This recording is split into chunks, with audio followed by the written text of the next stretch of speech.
Solutions is a proud sponsor of Lemurs Baseball. Core Business Solutions services the 17 southernmost counties of Texas as well as areas of northern Mexico. They offer a wide range of high-tech solutions for businesses and organizations. Make Core Business Solutions your solution today. Core Business Solutions is a proud sponsor of Lemurs Baseball. Core Business Solutions services the 17 southernmost counties of Texas as well as areas of northern Mexico. They offer a wide range of high-tech solutions for businesses and organizations. And we're back, and I'll send it over to James. I'll be back in the 7th for the stretch. All right, thank you, Warren, for your play-by-play there that inning. And I hope we're back on track here with the video matching the audio. Ryan Beckman on the hill here for the top of the 5th. The first pitch from Beckman's hit high in the air, down towards the left field line, losing it in the lights and in the sky as the left fielder Morrison. He couldn't find it, but it doesn't matter. It lands in the seats anyways, and the will be 0-1 the count here to Kiuri De La Cruz, the designated hitter for Fargo. So De La Cruz to the plate. He has yet to record an actual at-bat as his first, or an official at-bat, as his first plate appearance. He ended up walking that on 5 pitches. He did swing at 1. He fouled it away in his first plate appearance. He actually ended up getting picked off of first base, ended up getting in a rundown as he left away early. I guess it technically caught stealing. Here comes the 0-1 pitch. And it's a swing and a foul as the ball hit the ground and then bounced and hit Kiuri De La Cruz in his leg. Count now 0-2. Beckman working ahead. Beckman struggled there a little bit in the early goings. First inning, gave up a walk, hit a batter, and then a single. Those were the first 3 batters he faced. But he settled down. He threw a 22-pitch first inning. He then threw a 9-pitch second inning, an 8-pitch third inning, and a 10-pitch fourth inning. So he's really settled down here the last 3 innings. There's a swing and a miss, the fastball at 87 miles an hour for strike 3. And I don't know how accurate the radar gun is. It says 87. Looked like it might have been closer. Sometimes they can be a few miles an hour off. So if it's about 3 miles an hour off, that's about a 90-mile-an-hour pitch. So I'm not really sure how accurate it is. They haven't told me. I'll check after the game and see what they have to say about the gun's accuracy. Kes Carter to the plate. He'll swing and miss that first pitch, the off-speed stuff, low, and it's 0-1. Carter 0 for 1, grounded to short for out number 2 in the second inning. And I'm sure Beckman's hoping for more of the same here, getting another ground out from Kes Carter, the center fielder. The pitch to Carter, swing and a miss, strike 2, or maybe he'll come with a strikeout. I'm sure he wouldn't mind either of them.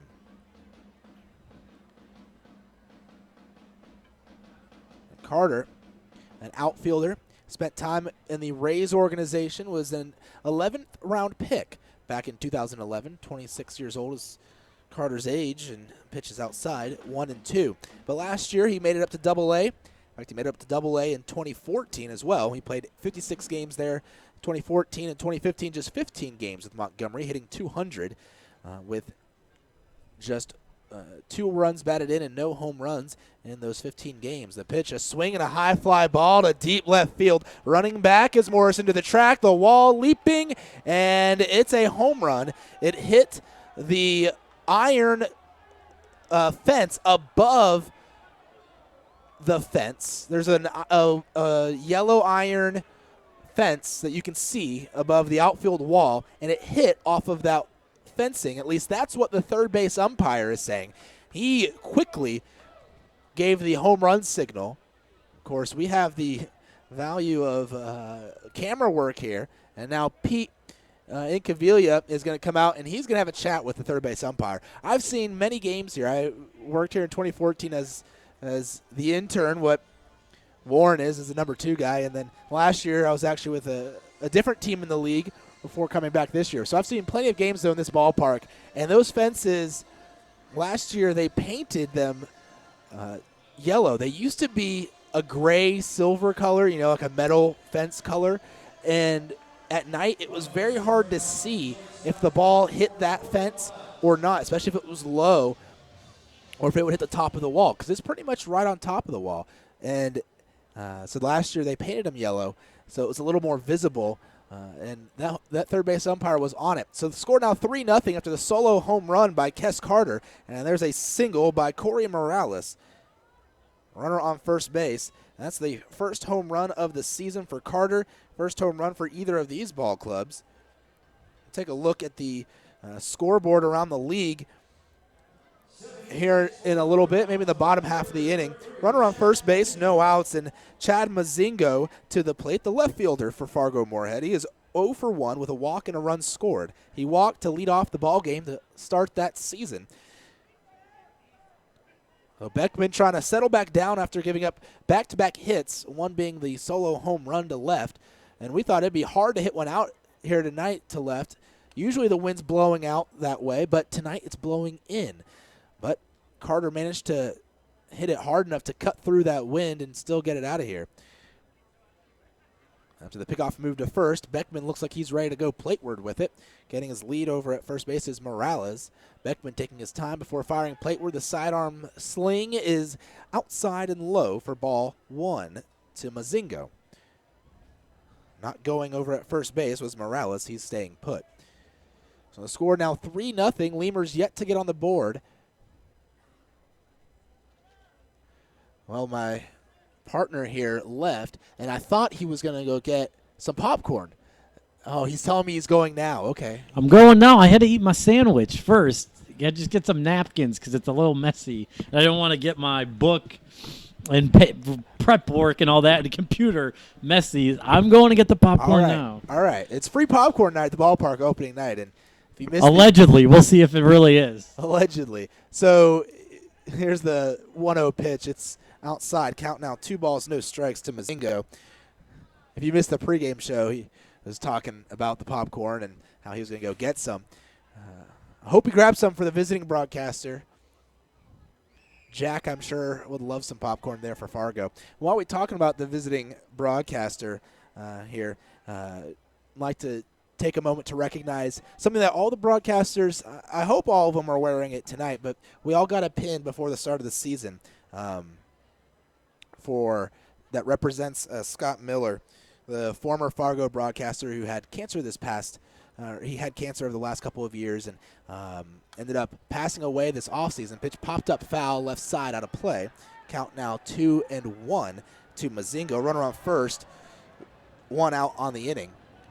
But Scott Miller, one of the nicest guys you'll ever know, phenomenal broadcaster and beloved in Fargo. He did North Dakota State University athletics as well as the Fargo-Moorhead RedHawks, and passed away this offseason. It was very sad news. And all the broadcasters got a pin with his catchphrase, my oh my, his initials with a diamond, a ballpark diamond design on it. It's a really cool pin, so we'll be wearing it throughout the year.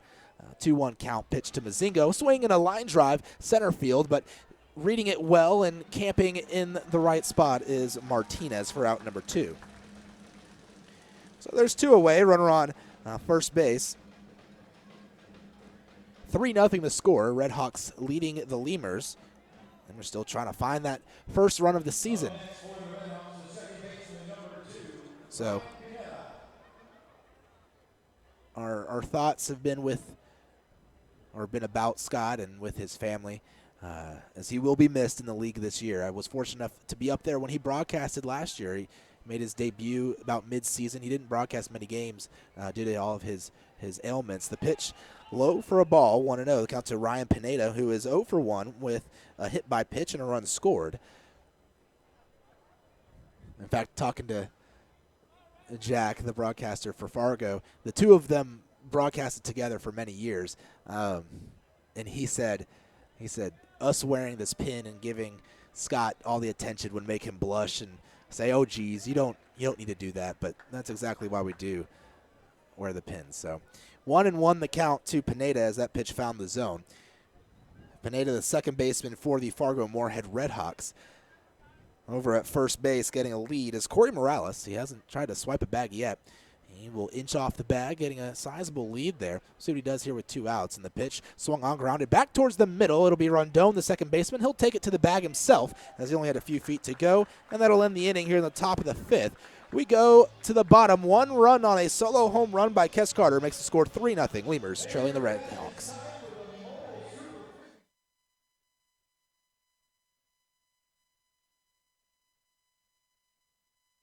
Falcon Bank and the Laredo Lemurs are a winning combination. At Falcon, they know what counts: personalized service, attention to detail, and genuine commitment to helping customers achieve their dreams. Falcon Bank, guided by faith, grounded by family, and committed to you. For all of your vehicle collision repair and paint needs, there's only one place to turn: Mike's Paint Place. Mike's Paint Place has computerized color matching and digital imaging. They also do full frame and suspension repairs. Stop by and see Mike's Paint Place today at 6410 Polaris Drive in Laredo. The Chop House Cheddar Burger is back at Whataburger. First of all, you start with a large bun, 2 patties, shredded cheddar cheese, the creamy sauce, creamy steak sauce. My personal favorite part is the onions, the grilled onions and bacon.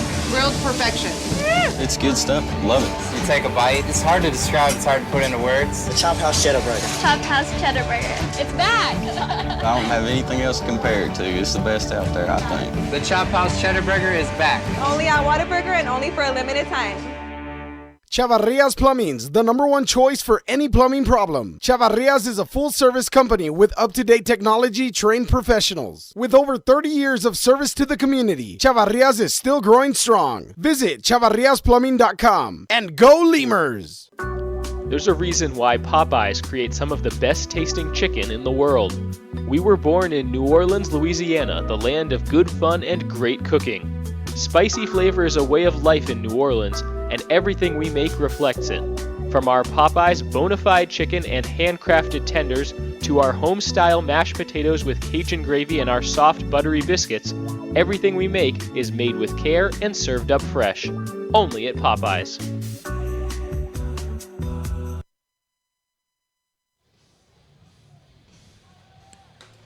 All right, we're back here in the bottom of the 5th. Lemurs trailing 3-0 to the Fargo-Moorhead RedHawks. And, well, Warren Shore, he came up clutch. You have clutch hitters and you have clutch interns. And, well, he's the clutch intern. Here comes the pitch. His down and in to the batter, John Denny, 1-0. Denny 0 for 1. He popped up to the third baseman his first time up. His first official at bat in a long time. There's a swing and a fly ball down the left field line. Will it stay fair? It is. It falls in for a hit. Denny is rounding first, and he'll go almost halfway to second before turning around and heading back to the bag at first. So Denny's first hit as a Lemur, and his first hit since 2013 as a professional player. He's been out of baseball for a couple of years, and welcome back, John. Welcome back. Looking forward to seeing him in a Lemurs uniform this season, as I am all of these Lemurs. If you missed the post-game show, we interviewed Pete and Cavilla. We actually interviewed him a couple days ago, and we put it on our podcast.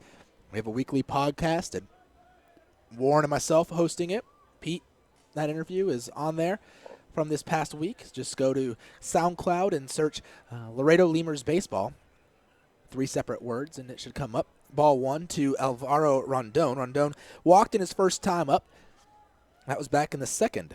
Runner on first is Denny, no outs. Lemurs looking to strike here against the starter, Tyler Alexander. That pitch will miss for a little bit outside, 2-0 for a ball. And Lemurs raised the championship flag. They had to get a special flagpole for it and everything. But it looks great out there in right center. The pitch called a strike, and it's 2-1. The fans, pretty good turnout tonight for free popcorn. Oh, yeah, that's why Warren was clutch. He got me some popcorn. Well, we're going to share. It's in a big old box. I can't eat all that. 2-1 pitch, a swing and a pop-up on the infield. It's right at the mound, and calling for it is Humphreys, the first baseman, and he has made a couple of errors tonight, but he doesn't there, and he squeezes it for the out. And there's out number 1. I could hear him all the way up here yelling, "Mine," at the top of his lungs. He wanted everyone to know, because there was some confusion the last time he tried to catch a pop-up, and that's partially why it was dropped. But there was no confusion on that one. Jesus Poso to the plate, first baseman for the Lemurs, 0 for 1. Ground into a fielder's choice to end the second. Poso the pitch. He'll watch it go by. Outside. Maybe popcorn between innings isn't such a good idea. Still get those little kernels that you get stuck in your teeth. Yeah, go down your throat. Not good. Pitch fouled away. Count 1-1 to Poso. Poso, a new Lemur this year. The Lemurs did return a bunch of players from last year's team, but Poso, a new one, spent last season in the Philadelphia Phillies organization. There's another strike, and it's 1-2. But spent time in the Phillies organization with Clearwater and Williamsport. Clearwater high, that's as high as Poso made it in the Phillies system.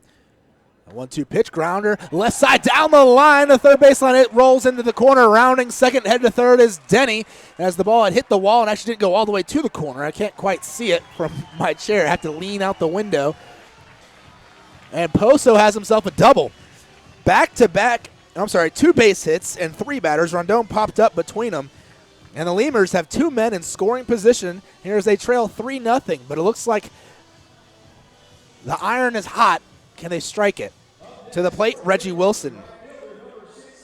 Wilson making his professional debut. As Warren mentioned, he was drafted previously out of college, out of Oklahoma City College. But he never saw the field with the Philadelphia Phillies. And now there's some discussion now. Pete is coming out of the dugout, and he's having a chat with Matt Herrera, the home plate umpire. I'm not sure what it's about, because Poso with a double. Denny had his single, and nothing's really happened. You had the pop-up of Rondon, and Wilson hasn't even seen a pitch yet. But they're having a discussion, and discussion's now over. They'll go their separate ways. Herrera back behind the plate, and Incaviglia to the Lemurs dugout. Wilson digs in. He was a successful player in college over at Oklahoma City University. Trying to translate that here in the American Association. Lefty batter, lefty pitcher, up and in. In fact, that hit him. Got him under the arm, maybe just his sleeve, but Herrera waves it off, and Wilson will trot on down to first. Bases are juiced for Drew Martinez, the center fielder for the Lemurs. Another left-handed hitter. So when you get to this bottom of the order, you hit Wilson, Martinez. You go Wilson back to the top with Martinez, Pulfer, Morrison. You've got 3 lefties in those 4 batters. And that should play to the advantage of the RedHawks pitcher, Tyler Alexander, but he just hit one of the lefties here. Each starting pitcher with a hit by pitch now, as well as 2 walks in the ball game. The thing that really kind of stunk for Beckman was he walked a batter and then hit a batter back-to-back. Whereas right now, so far, the 2 walks and a hit by pitch for Alexander, he's managed to scatter them in an individual inning, or each in their own individual inning. The pitch to Martinez, he'll swing and hit it in the air, foul, left side and out of play. 0-1. Martinez 0 for 2 in the ballgame against Alexander. A pop-up in foul territory to the third baseman, Mazzola. Mazzingo's in left field. And then a strikeout swinging in the third. 0-1 the count, bases loaded. Alexander set, fires away. A swing and a ground ball left side, ranging over to the shortstop, Morales, and there will be a force-out play at third as Poso slides into the bag, and Mazzola had to get back to third, but a run will score. So on the fielder's choice off the bat of Martinez, he reaches, and the Lemurs on the board for the first time this season. It's 3-1. Laredo trailing Fargo-Moorhead, but you'll take that. Granted, it was one of the guys in scoring position, so you don't necessarily want that out, but it's better than a double play ball. The run came across, and the Lemurs are still in the inning. 2 outs, runners on first and second. And you have Wilson at second and Martinez at first, both of whom have a lot of speed. So you think if Pulfer can hit something, you're at least going to score 1 from second and maybe another if it's an extra base hit from Pulfer. Pitch high and out of the zone, 1-0 the count.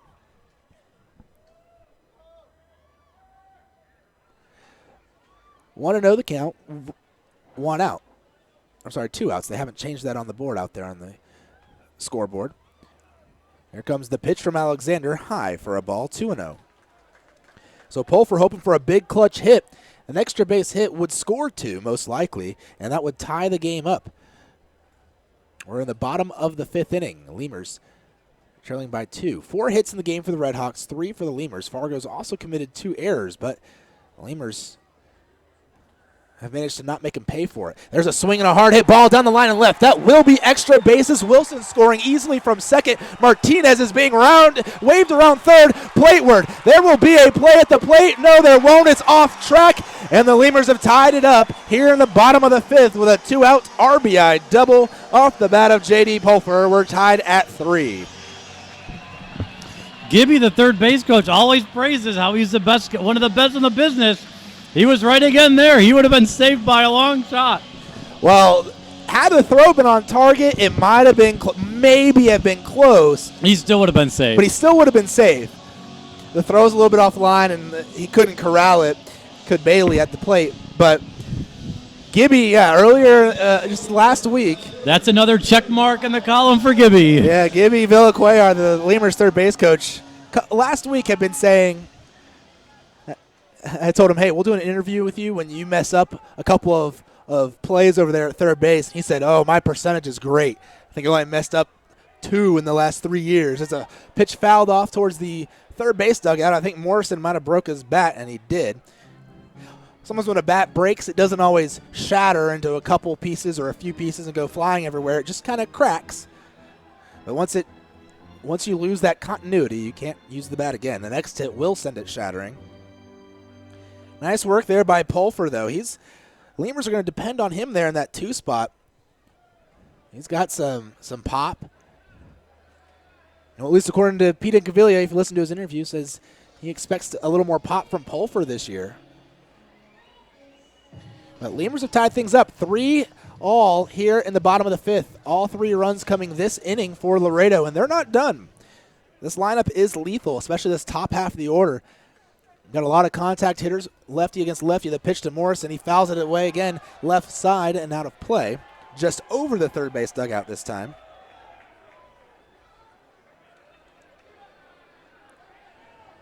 The Lemurs are back in business, though. Can never count this team out.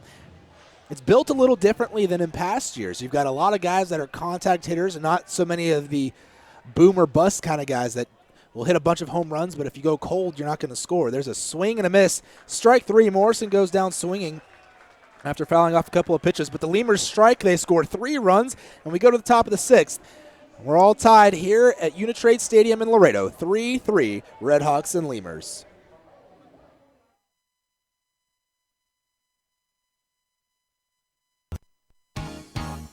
Driscoll Health Plan loads the bases with value. We knock it out of the park with all the value-added services we bring to our Medicaid members. Driscoll families cheer on the Grand Slam packages, sports physicals, free memberships to Boys and Girls Clubs, and dental care for pregnant women over 21. Take a swing at our baby showers offered by Cadena de Madre. Forget those peanuts and Cracker Jacks, root for our baby blankets and more. Come slide into home when you receive gift cards for completing Texas Health Steps checkups and attending postpartum visits on time. Don't miss a play. Restrictions and limits may apply. Visit DriscollHealthPlan.com. Quench your thirst at a Lemurs game with a beverage from Southern Distributing Company. Try mainstays like Miller Lite, Miller 64, and Coors Original, or reach for a Red's Apple Ale or Leinenkugel. Batch 19's the newcomer, a pre-prohibition beer inspired by the last batches of beer brewed before 1919. Miller invented light beer, the original light Pilsner, and that changed everything. This led to fewer guys with beer bellies, which led to more women attracted to those guys, which led to dates, second dates, wedding bells, and honeymoons, which led to hubba-da, boom, which led to you. Miller Lite, we invented light beer, and you're welcome. 12 ounces contain 96 calories, 3.2 carbs, 1 protein, 0 fat. Great beer, great responsibility. Miller Brewing Company, Milwaukee, Wisconsin. Texas Outlaw Grill is a proud sponsor of your Laredo Lemurs, specializing in outlaw delicacies such as the Texican, the Gringo, and the Bandit hot dog and their ever-famous barbecue burger. Be the first to try their groundbreaking Cabrito hamburger and Cabrito hot dog. For all to-go orders, catering, and fundraising information, go by 5209 Springfield Suite number 4 or call 956-771-1919. That's Texas Outlaw Grill. Hey, ¿tienes algo que celebrar? ¿Que le salió el primer diente a tu hijo? ¿Que tu abuelita aprendió a tuitear? ¿Que cambiaste tu cheque? La respuesta es la misma. Pues un carnesazo. No importa lo que estés celebrando, lo que importa es que lo celebres. Pues con un carnesazo de H-E-B. En H-E-B encuentras gran variedad de cortes a precios bajos y de buena calidad. Carnesazo. Carne asada con ganas solo en H-E-B.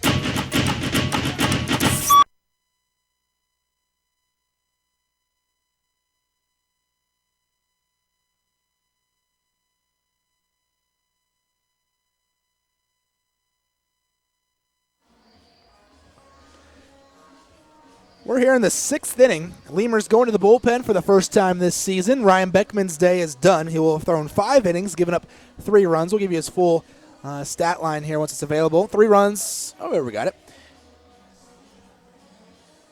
3 runs, all earned, 2 walks, 4 hits, and 2 strikeouts. So really, when you take into consideration everything, it's his first start in a very, very long time, just his 4th career start. And it's the beginning of the season, so you don't have your arm fully stretched out necessarily, not used to throwing a lot of innings. It's a pretty solid outing for him.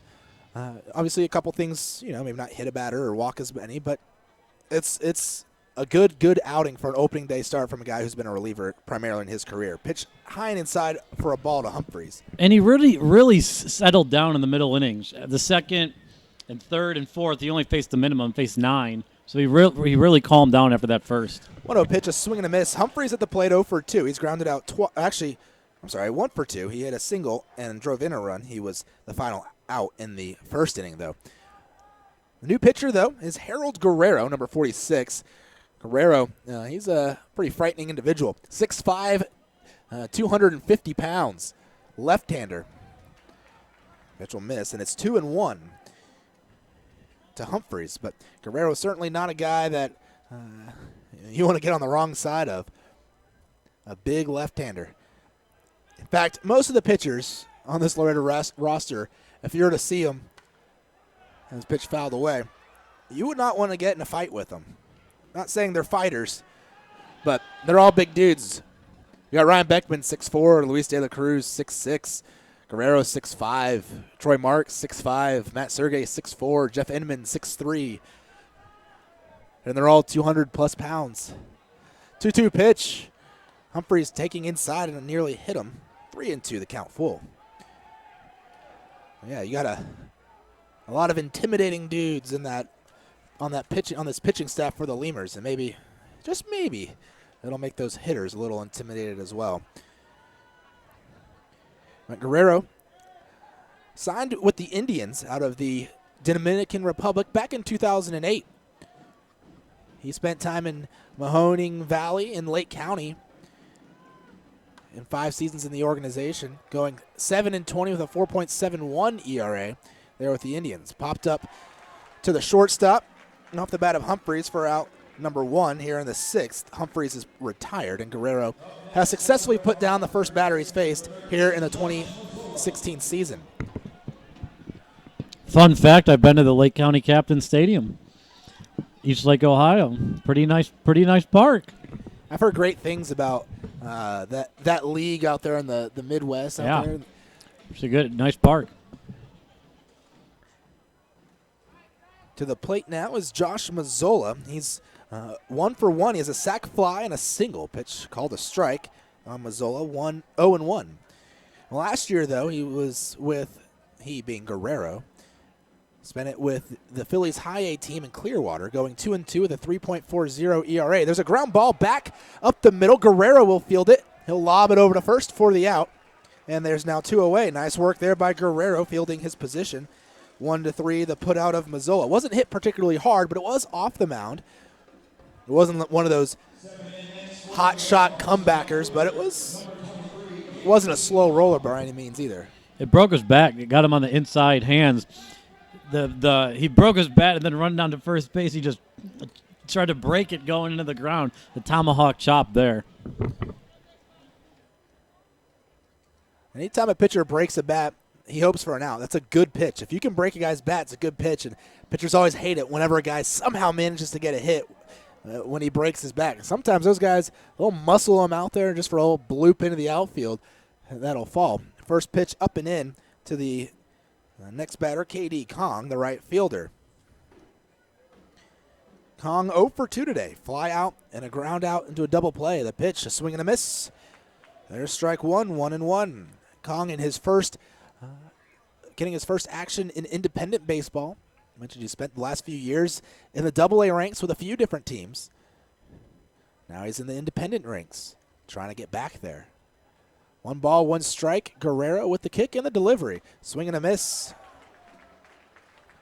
1-2. Lemurs with a number of guys who spent time in the Philadelphia Phillies organization in recent years. Guerrero being one of them. Of course, you had Reggie Wilson drafted by the Phillies. And a lot of times the independent guys, tried to be a check swing, but he went through the zone. It was almost a protective swing on that 1-2 pitch, and home plate umpire Matt Herrera rings him up, and it's a 3-up, 3-down, excellent inning for Harold Guerrero. We go to the bottom of the 6th. Lemurs and RedHawks tied at 3.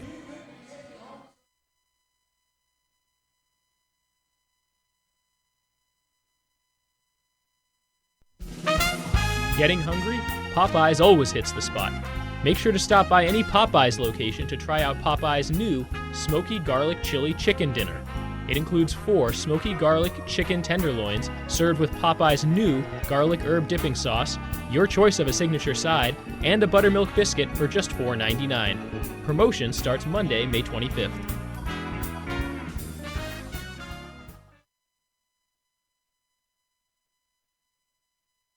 Right now, when you sign up for a Gold's Gym membership, you'll get tons of extras completely free. Confidence, free. Compliments from your coworkers, free. And the desire to wear tiny bathing suits, you guessed it, free. You'll be stronger with extras, and you'll be stronger with Gold's Gym. Know your own strength. Any bathing suit not included. Hey, ¿tienes algo que celebrar? ¿Que por fin compraste carro nuevo? ¿Que cambiaste tu cheque? ¿Que hoy empieza tu fin de semana?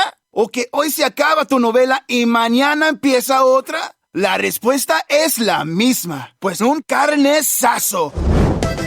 No importa lo que estés celebrando, lo que importa es que lo celebres, pues con un carnesazo de H-E-B. El carnesazo de H-E-B es una pachanga de sabor. Solo tienes que invitar a los compadres, prender la parrillita, ponerle unas fajitas, costillitas, chuletitas, salchichitas y, ¿por qué no?, hasta un pollo mariposita. Y que no se te olvide la musiquita y hasta una buena bailadita para un gran carnesazo.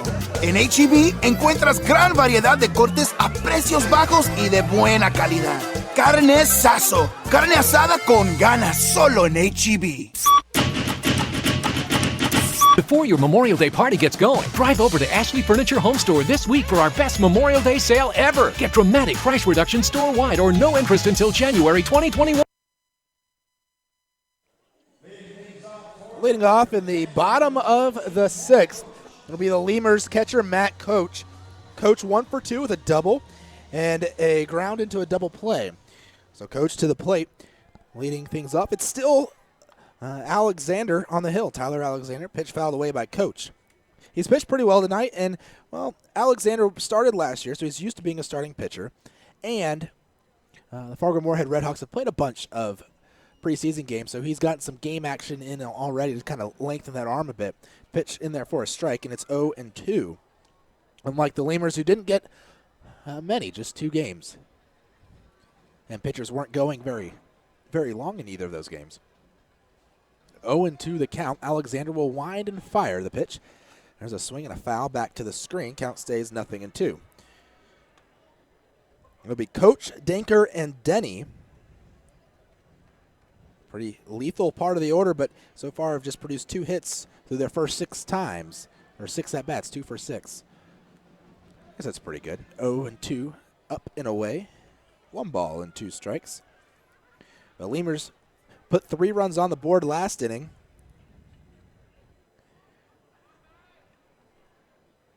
Denny, Martinez, and Pulfer. Oh, I'm sorry, Denny, Wilson, and Martinez all scoring. There's a high hit ball into a little bit, medium depth left center. I'd say a little bit deeper than medium depth, but not really. On the edge of medium and deep. And it's caught by Mozingo. A little too much under it did Coach, and maybe on a night when the wind's blowing out, you have a chance for that to get to the warning track. But when the wind's blowing in, that ball's getting knocked down, and it's not going anywhere. Travis Danker to the plate, 1 out, no one on. Right-handed hitter, former big leaguer. First pitch to him, taken for a ball, 1-0.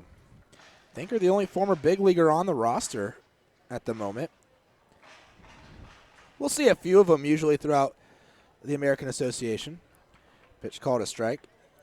1-1. Some guys that have played a few weeks, few ball games in the big league. Some guys with more, they'll have maybe 100 or so, maybe 150 games of experience over the course of a few different seasons. 1-1 pitch up high and away. 2-1. Danker, a lot of AA and a lot of AAA experience, plus some time in Mexico. Like I said, made it to the big leagues with the Giants. 2-1. Here comes the pitch. Swing and a foul tip off the glove of the catcher Bailey. But Danker, a guy who really appreciated his time in the big leagues. You talk to him, and I'll tell you, it was one of the best times of his life, getting to spend those few weeks in the bigs. 2 balls, 2 strikes. The pitch taken high and away. Danker thought he got walked in his first at bat, but instead he got rung up looking back in the 2nd inning. So he's still trying to find that revenge after flying out in the 4th. Here comes the 3-2 pitch. Swinging a foul back over the screen this time, and it's still 3 balls, 2 strikes. No one on, 1 out. We're in the bottom of the 6th. Lemurs 3, RedHawks 3. This is opening day. Well, I guess it's opening night. It is nighttime here in Laredo, Texas. It's a 4-game series. This is the first game of the 4 games. 3-2 offering from Alexander. Swinging a popped-up ball into shallow left down the line, drifting into the seat area, and it'll get out of play. As Mozingo, Morales, and Mazzola all run out of room. How about that? The left side of the field, all M's. Mozingo in left, Morales at short, and Mazzola at third, sorry.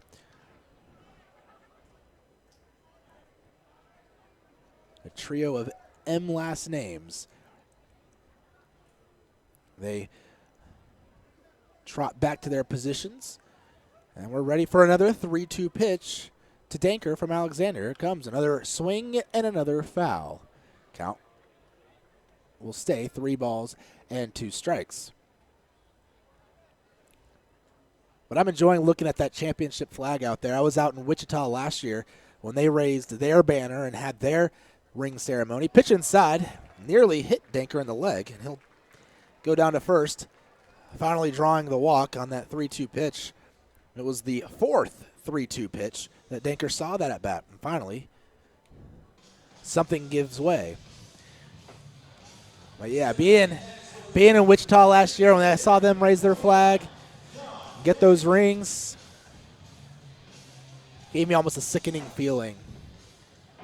Because the Lemurs have been pretty close in 2014 to winning a championship. They battled with Wichita all year in the division, and they just couldn't get over that hump of Wichita. There's a swing and a high fly ball deep to left off the bat of Denny, down the line into the corner, and dropping the ball was the left fielder Mozingo. At the last second he dropped it. He was almost out of my vision. I thought I saw him drop it, but I couldn't quite tell as I'm trying to lean out the window, and I see the home plate umpire signaling fair, and everyone, Denny, I think, thought he was going to be out, but he ended up turning back around at first base, noticing he was safe.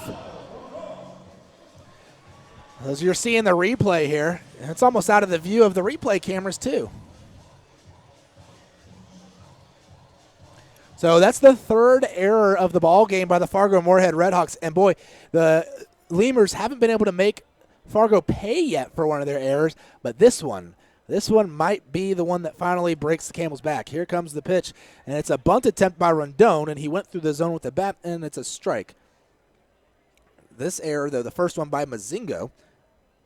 Boy, for a team that had 9 preseason games, they've made a lot of errors. 9. Not the cleanest ball game for them tonight. No, you would expect it to be the other way. There's a fly ball down the left field line again, and it'll get out of play, foul. The fun of being in the Lemurs booth is that we're down the third baseline, and anything hit down the line to left, you have to stand up and lean out the window to see. Those last two I've certainly had to. You're getting a good workout, though, getting up and down, up and down. And it's almost like crunches. 0-2 pitch, Rondon takes outside. Probably not as useful as crunches, which is disappointing because you'd like that because then you can get your workout in here, hope every ball hits down the left field line. I mean, I'd still only get about 5 crunches in, so I'm only getting up a few times a ball game. It's not that many times. 1-2 pitch inside, and it's 2 balls and 2 strikes. Count is evened up. So you have Denny at first after the error by Mazingo in left. Danker is at second as he advanced to second base on that error. You know, had there been 2 outs, honestly, you kind of wanted there to be 2 outs in that situation because Danker would have been off and running. I doubt he'd been able to score. He's not the fleetest of feet. There's a ball that's softly hit on a 1-hop up the middle, and an error is made as Morales tried to flip it to second to Pineda, but now a base running mistake by Danker, and he's out at the plate. And a throw over to third as Denny tried to advance. And there's the rust we're talking about. A ball that could have had the bases loaded with 1 out. All of a sudden, the Lemurs decide to get aggressive on the base paths, and 2 outs are made. The ball wasn't hit hard. It was one of those line drives that just died on the infield right past the bag at second, and Pineda managed to get to it. He tried to flip it to Morales, and it was offline. Danker tried to score on it and take the lead, but wasn't to be. Denny tried to go to third, and they gunned him down there after getting Danker. So we go to the top of the 7th. I'll be tossing it back over to my partner here, Warren Shore, for the play-by-play in the 7th. Lemurs and RedHawks still tied at 3.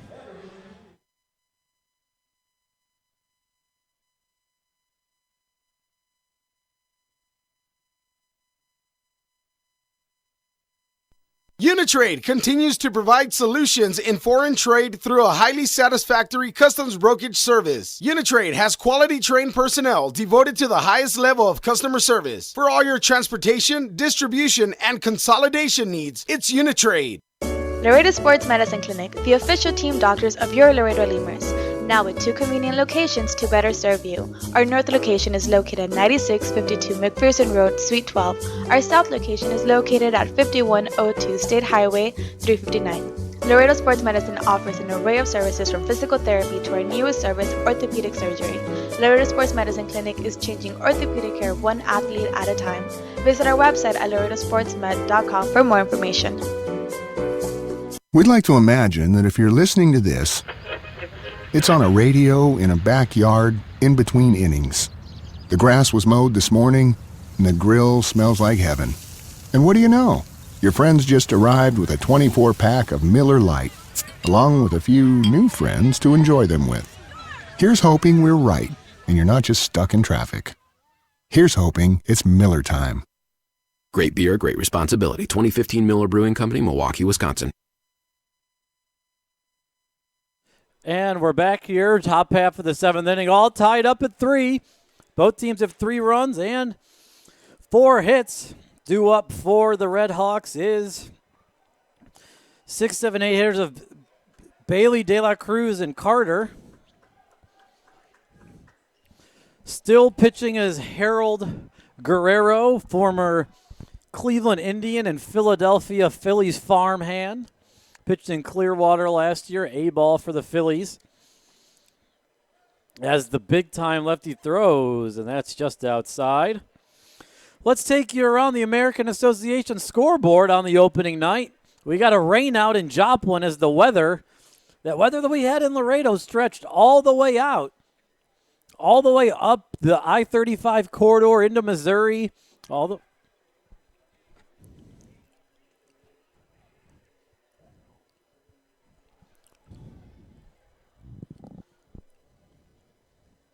way up to Missouri. So they're rained out. They'll have their opener tomorrow night. As that 1-0 is bounced in there. 2-0 the count. But in the battle of the Sioux between Sioux Falls and Sioux City, Sioux Falls is leading 3-0 in the top of the 6th inning. Remember all these games across the American Association scoreboard. Game number 1 as the 2-0 from the lefty swung on and missed the high fastball he went chasing. In St. Paul, the Saints lead the Railcats 4-1. And in that one, Alonzo Harris has 2 RBIs and a hit.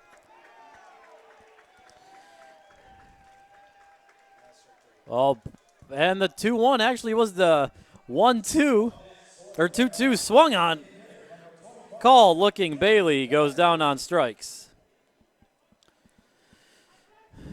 In Wichita, the Wingnuts are trailing 6-1 in the 6th. Let me say St. Paul's winning, and that's in the 5th inning, top half of the 5th inning. The Wingnuts are losing 6-1 to Lincoln. That's in the 6th. As Guerrero, the lefty, almost hit our batter.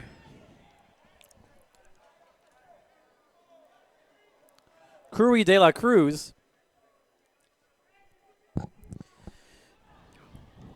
So that one's 6-0, and then in the bottom half of the 6th, the RedHawks and Kansas City are all knotted up at 4. As the RedHawks go under a complete gutting of the team. As that 1-0 off-speed pitch in for a strike. They didn't completely gut it. Count. They kept Sam Martin around. Okay, 1 player, but that's a total gutting, and they added another players from another team. Well, I got confirmation on that last play of the bottom of the 6th on the ruling. The 1-1 again misses inside. And the official score decided to rule it a hit. And then the runners were just thrown out. It was a tough play up the middle. So the options were fielder's choice and an error or a base hit. And, well, that ball had pretty much gotten through the middle, and it would have been still even a bang-bang play at second base had it been fielded. So they're going with a hit, and that's going to be – we talked about Gibby making good calls at third as a third base coach. I didn't see if he was waving them around. But he wasn't. I didn't think he was waving them around. If he had been, decision. That's on Gibby. We'll have to talk to him afterwards. Yeah, as that 2-2 fouled off to our left out of play. And the big lefty Guerrero comes set at the letters and deals. Swung on and missed. Back-to-back strikeouts for Guerrero in his Lemurs debut. Now that brings up Kes Carter, pardon me. He homered back in the 5th to give the RedHawks a 3-0 lead. I did not see that home run. I was busy on the popcorn run. And now the lefty swung on and missed. Carter took a big swing there from Guerrero, who's in the zone. And I'm not seeing radar gun readings tonight, but he's got to be throwing mid-90s. It looks like he's bringing some gas. We had some gun readings earlier. As Guerrero, that one's fouled off back. Out of play to the left by Carter. 0-2. I'm not sure how accurate they are. That one said 76. I don't know that was That said 76? Yeah, but it looked like it was before the pitch was even thrown, so I don't know. Yeah, that did not seem. I think it caught 76 from Coach back to Guerrero. Yeah. I mean, Guerrero's bringing the heat. And he comes set the 0-2. High and inside. Leaning back there was Carter. Yeah, no gun reading on that one either. No. So it's been a little inconsistent today, and so that's why I don't know if the readings, how accurate they even are when we get one. Yeah. 0-2, 2 outs, top half of the 7th. No runners on, all tied up at 3. And Guerrero comes set, and the big lefty Off-speed pitch just missed as the first baseman, second baseman, third baseman, left fielder, and Guerrero himself were all walking to the dugout as that one looked dandy from our vantage point on the third base line, right above the on-deck hitter. But, boy, that one looked good from here. And on the field, too. And now the 2-2 pitch is hit down the right field line, out of play, foul. As a fan, is he going to make the play? Just out of reach in the batting cage. There was a fan running after it. He thought he could have made a play, but he didn't. As now Guerrero comes set, awaiting as Carter awaits the 2-2 pitch. As he swung on and missed it, that off-speed pitch, and a little high five there from Guerrero to himself as Guerrero faces 3 hitters and strikes out all 3 of them. It's stretch time at Uni-Trade Stadium. We'll head to the bottom of the 7th inning, tied at 3.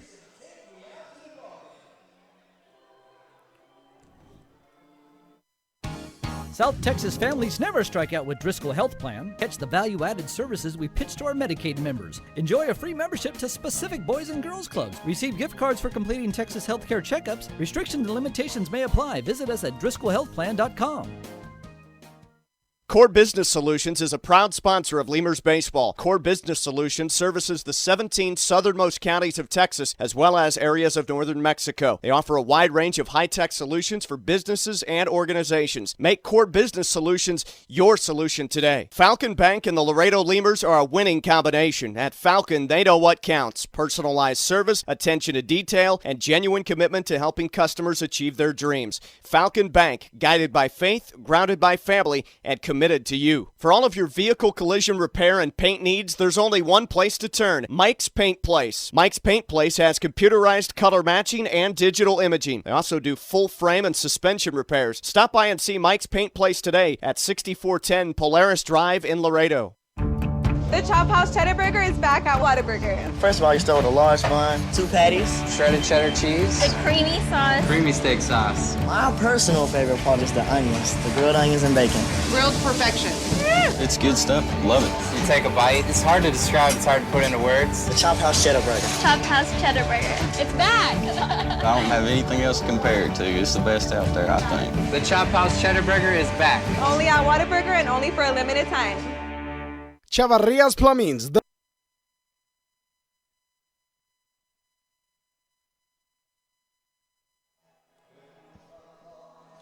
And we're back. And we're back here. Bottom of the 7th inning, due up for the Lemurs: Poso, Wilson, and Martinez. So 8, 9, and 1. We just saw that Kansas City in the bottom half of the 6th inning took a 6-4 lead against the RedHawks. That's now in the bottom of the 7th inning. Poso in his last at-bat. RBI double. So Poso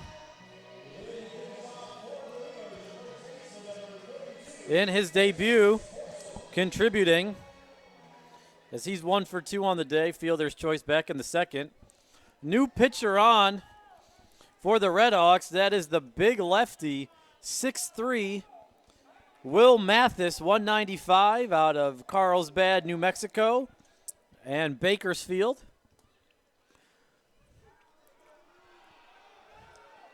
The 0-1 from Mathis. In there for a strike, 0-2 the count. Poso fouled off that 0-2.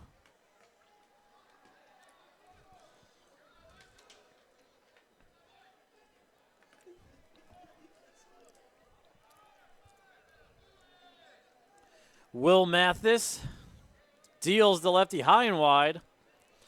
Drafted by the Seattle Mariners in the 25th round in 2013. He's from the University of New Mexico, with Bakersfield High A last year in 2015. Went 4-2 with a 3.23 ERA.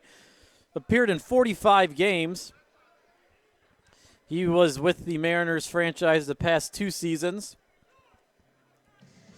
and was released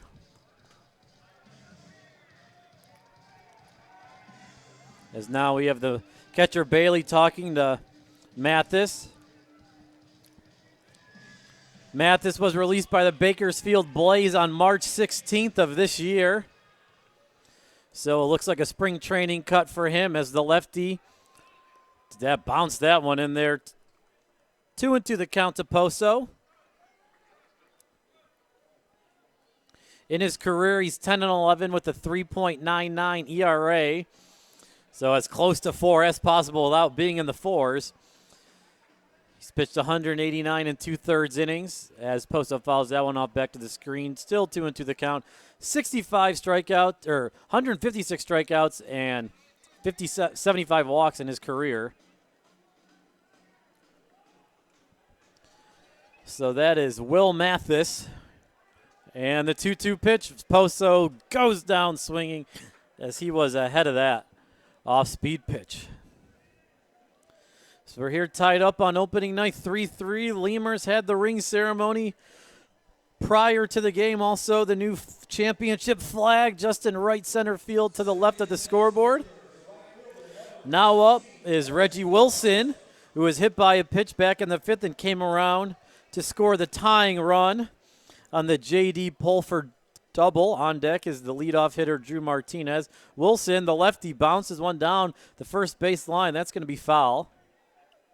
Wilson, as we've been mentioning, making his pro baseball debut as he was released by the Phillies in the offseason. Never played a game with the Phillies even when he was drafted with them. So this is pro debut. He made a nice diving catch in the first in right field. And Wilson, that one's bounced in the right-hander's batter's box. 1-1 the count. I see we have the drum out tonight. Took a while, but the snare drum is in effect down the first base line. And the 1-1, Wilson fouls that one off his foot. And that count's going to be 1-2.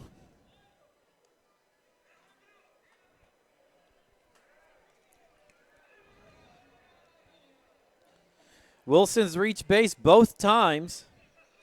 Reached on the air in the 3rd, but was caught stealing.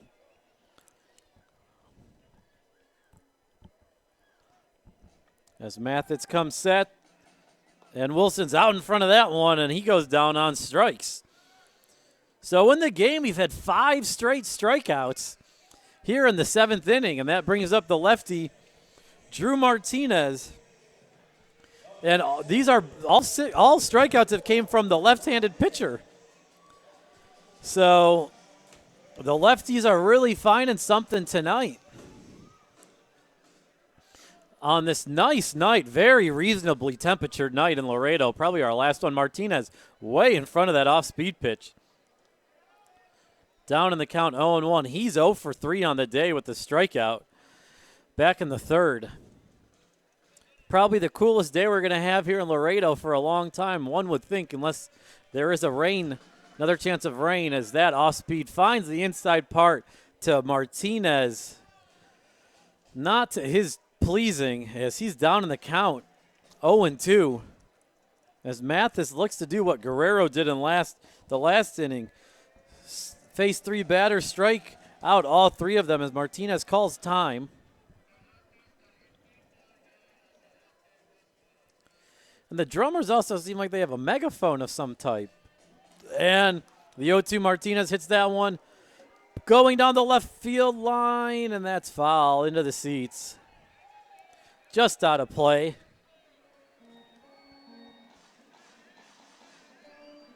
So Martinez able to foul that one up and stay alive.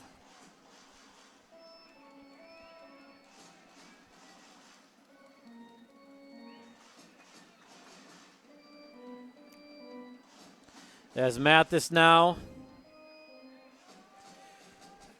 looks into Bailey for the sign, comes set at the chin, and Martinez hits one to right field. Going back is Kong, and that one's going to get down for a double as Martinez is in for a stand-up double. Nice at-bat for Drew Martinez, and it was kind of hard to tell from here if Kong made the catch or if it got in because the glare of the lighting with the baseball from our angle, you couldn't tell at first if he made the catch, but nice piece of hitting there by Drew Martinez to get his first hit of the season.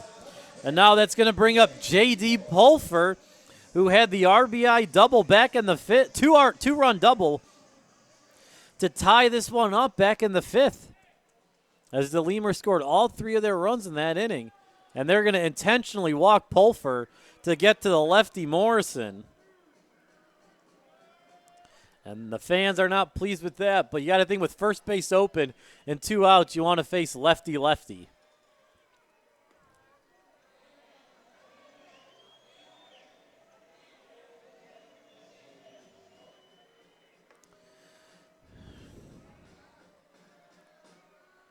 And one more pitch on the intentional walk, and we can finally start playing baseball again.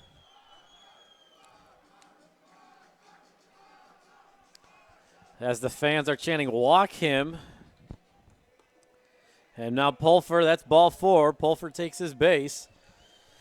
That's going to bring up Morrison, who's reached base twice this game. Reached on an error in the first, walked in the third, and then his last at-bat struck out to end the fifth.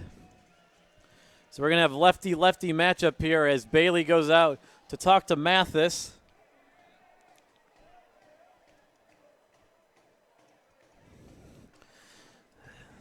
As runners in scoring position again for the Lemurs.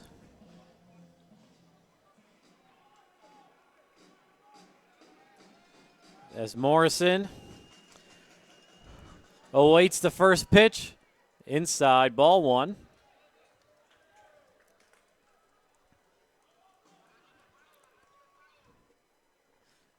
Outfielders playing normal depth. Center field looks a little bit in, but with the wind, you got to think that's why he's playing it fairly shallow as Mathis steps off. There's room in the right center field gap, as we just saw with Martinez. As Mathis deals the 1-0. Inside. Check swing. And that's going to be ball 2.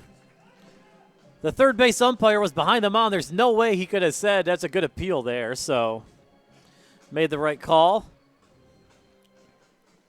Morrison ahead in the count, 2-0. Lemurs have 3 runs on 5 hits, no errors. RedHawks 3 runs, 4 hits, 3 errors. As Mathis comes set. And Morrison swing and a miss there on the 2-0. Now 2-1. 7:05 first pitch tomorrow night here at Uni-Trade. Your pitcher is going to be Scott Gardner. Fireworks after the game. And the 2-1. Morrison fouls that one off, so now the count is 2-2. 2 down, runners on first and second.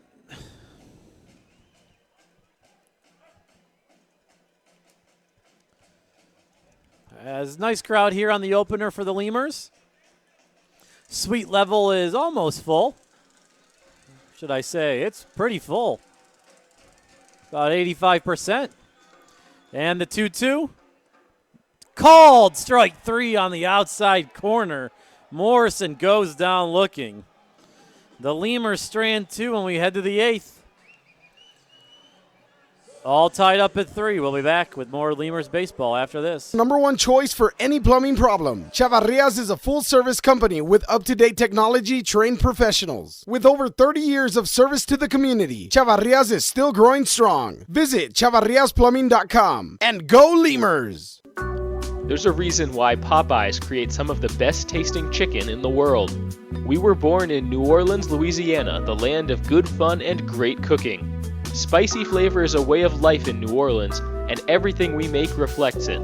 From our Popeyes bona fide chicken and handcrafted tenders to our home-style mashed potatoes with Cajun gravy and our soft, buttery biscuits, everything we make is made with care and served up fresh. Only at Popeyes. Driscoll Health Plan loads the bases with value. We knock it out of the park with all the value-added services we bring to our Medicaid members. Driscoll families cheer on the Grand Slam packages, sports physicals, free memberships to Boys and Girls Clubs, and dental care for pregnant women over 21. Take a swing at our baby showers offered by Cadena de Madre. Forget those peanuts and Cracker Jacks, root for our baby blankets and more. Come slide into home when you receive gift cards for completing Texas Health Steps checkups and attending postpartum visits on time. Don't miss a play. Restrictions and limits may apply. Visit DriscollHealthPlan.com.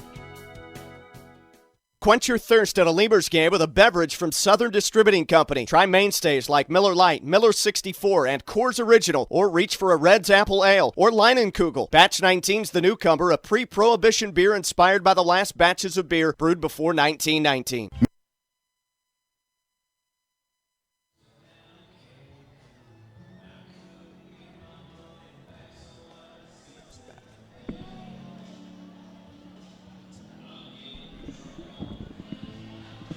And we're back here. We're going to send it over to James for the last 2 innings. Thanks, Warren. Last 2 innings of the ball game. Top of the 8th, and it's a tied-up game. 3-3, Lemurs and RedHawks. So we got an exciting final 24 outs, potentially, maybe just 21. I can do math, not 24. 12. There we go. I'm multiplying and multiplying. 6 outs for each team. That would be 12 outs total, maybe 9 if the Lemurs can get some runs in the bottom of the 8th. They've had their chances here in the last few innings to tack some runs on, well, really throughout the whole ball game. 3 errors tonight for the RedHawks. The Lemurs haven't been able to make them pay for any of them. Had they been able to do so, well, they'd have a lead right now. New pitcher in the ball game, number 54, Jose Nivar. Nivar, 6'1", 170. He last pitched in pro ball with Delmarva in 2013, the Shorebirds. Well, I say pro ball. He pitched in he pitched in a winter league. Now I'm questioning myself as to which one it was to pull it up. Either Dominican or the Venezuelan. It was the Dominican. I was right the first time. Dominican Winter League the last couple of years, but only 3 games this past season in the Dominican Winter League and 2 games in 2014, so that barely counts. 2013 with Delmarva, though, was his last full season. The pitch up high from Nivar, and I wish we had a radar gun. He pumped that ball in there real hard. Batter is Corey Morales, the shortstop for Fargo Moorhead. Morales, the righty against Nivar, also a righty. Nivar, in that 2013 season with Delmarva in the South Atlantic League, that's low A for the Baltimore Orioles system. He went 1-3 with a 7.25 earned run average in 28 games. He also had 2 saves, 44 2/3 innings pitched, 31 strikeouts, 36 walks. 2-0 now the count after that pitch missed inside to Morales. Morales today, 1 for 2 with a strikeout and a single 2-0 pitch right at the knees over the heart of the plate, and it's 2-1. Nivar started his career with the Orioles back in 2010 in the Gulf Coast League. It's rookie ball for the Orioles. Played in the Gulf Coast League, Aberdeen, as well as Delmarva. Pitch fouled away, and the count is 2-2. Evened up. So Nivar's career numbers, he's 5-9 with a 5.84 earned run average. So hoping this year to have a much better year than his career averages have been. 2-2 pitch, swing, and a little tapper down the third baseline, charging in Danker. He tried to time it up right, but it hit off his glove and then his leg as he kicks it down the line. And Morales will reach safely. We'll see how the official scorer rules it. Looks like they're going to give him a hit.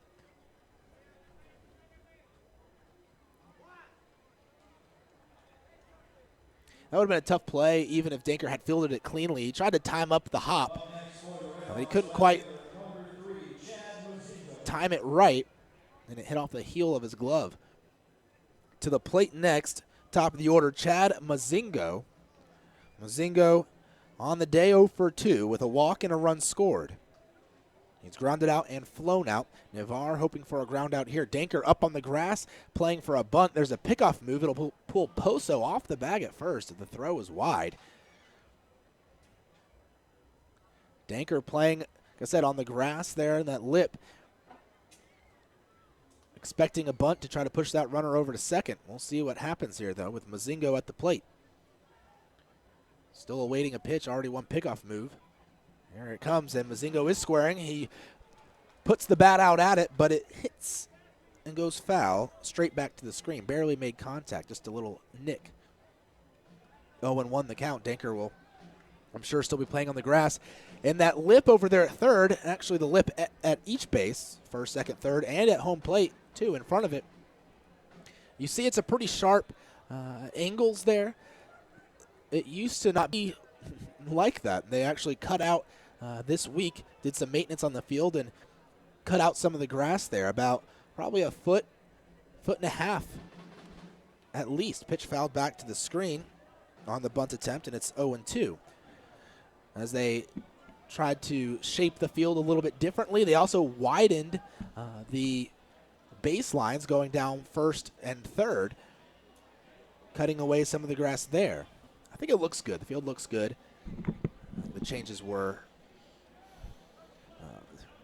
good ones. It was tough with the weather to make the changes with the rain the past couple days. And They've been working hard. Yeah, we've had rain this week, and so with the Lemurs trying to have practice on the field, the grounds crew trying to get the field in good shape with all these changes, and then the rain, there's just a lot of things happening and not a whole lot of time. There's a grounder hard hit to Danker at third. He bobbles it, but he corrals it, throws to second for one, and it'll be a fielder's choice as Mozingo will reach first, but Morales put out 5-4 on the fielder's choice. Out number one.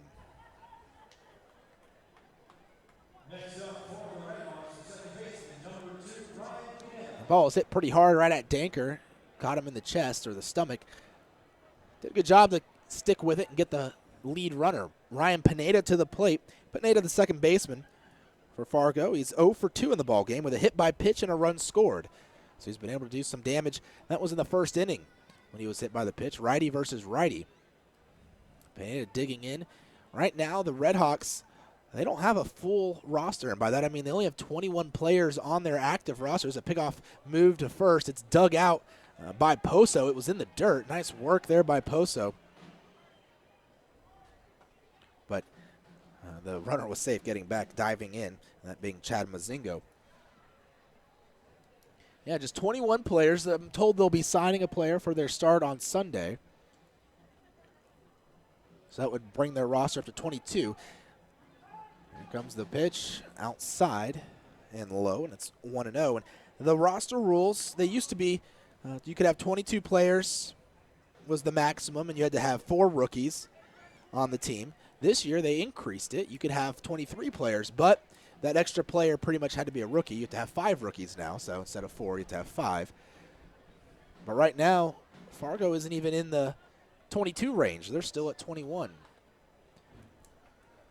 2 balls, no strikes, the count after the 1-0 miss low again. See Pancho de Lemur walking in front of the camera there. He's been very active in the crowd tonight, taking pictures, high-fiving fans. 2-0 the count. Runner gets his lead. That's Mozingo. And the pitch. A check swing, but it doesn't matter. It's a strike. And it's 2-1.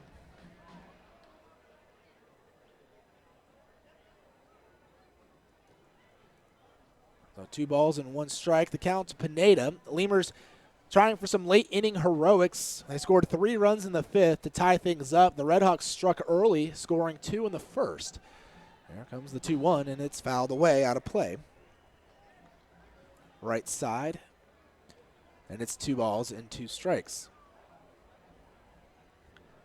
You can hear a buzz around the crowd.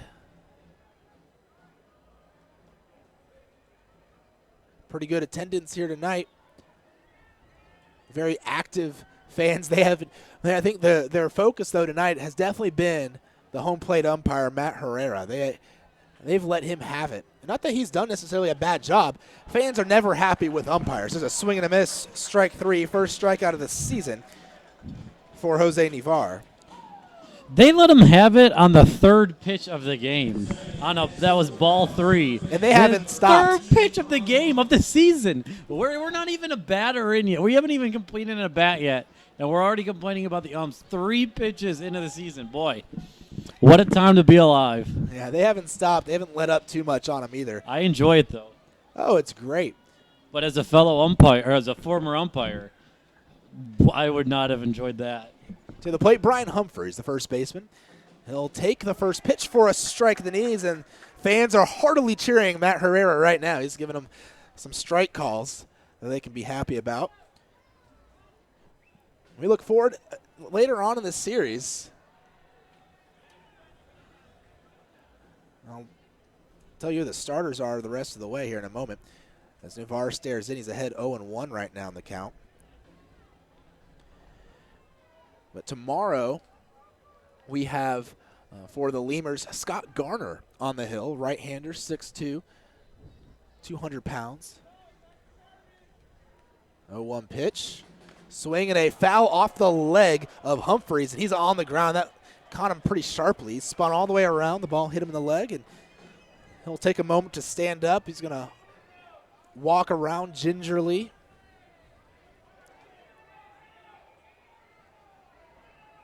I got the rotation today. Richie Morawski for the RedHawks, right-hander. So a pair of righties will be throwing tomorrow. Getting that game at 7:05. Hopefully we'll be starting on time. Today we started a little late. We had the ring ceremony from last year, and as we mentioned, all the rain today, we had to pump water off the field. I can still see a little bit of water in some of the outfield, but it delayed the start a little bit. They were trying to start things at 6:30, then they told me 6:45, and we didn't even start the ceremony, I don't think, till about 5 till 7. 0-2 pitch, strike three right across the knees, and there it's looking. Back-to-back strikeouts of Pineda and Humphreys end the inning there for the RedHawks at the plate in the top of the 8th. We go to the bottom half. Lemurs and RedHawks all tied up at 3.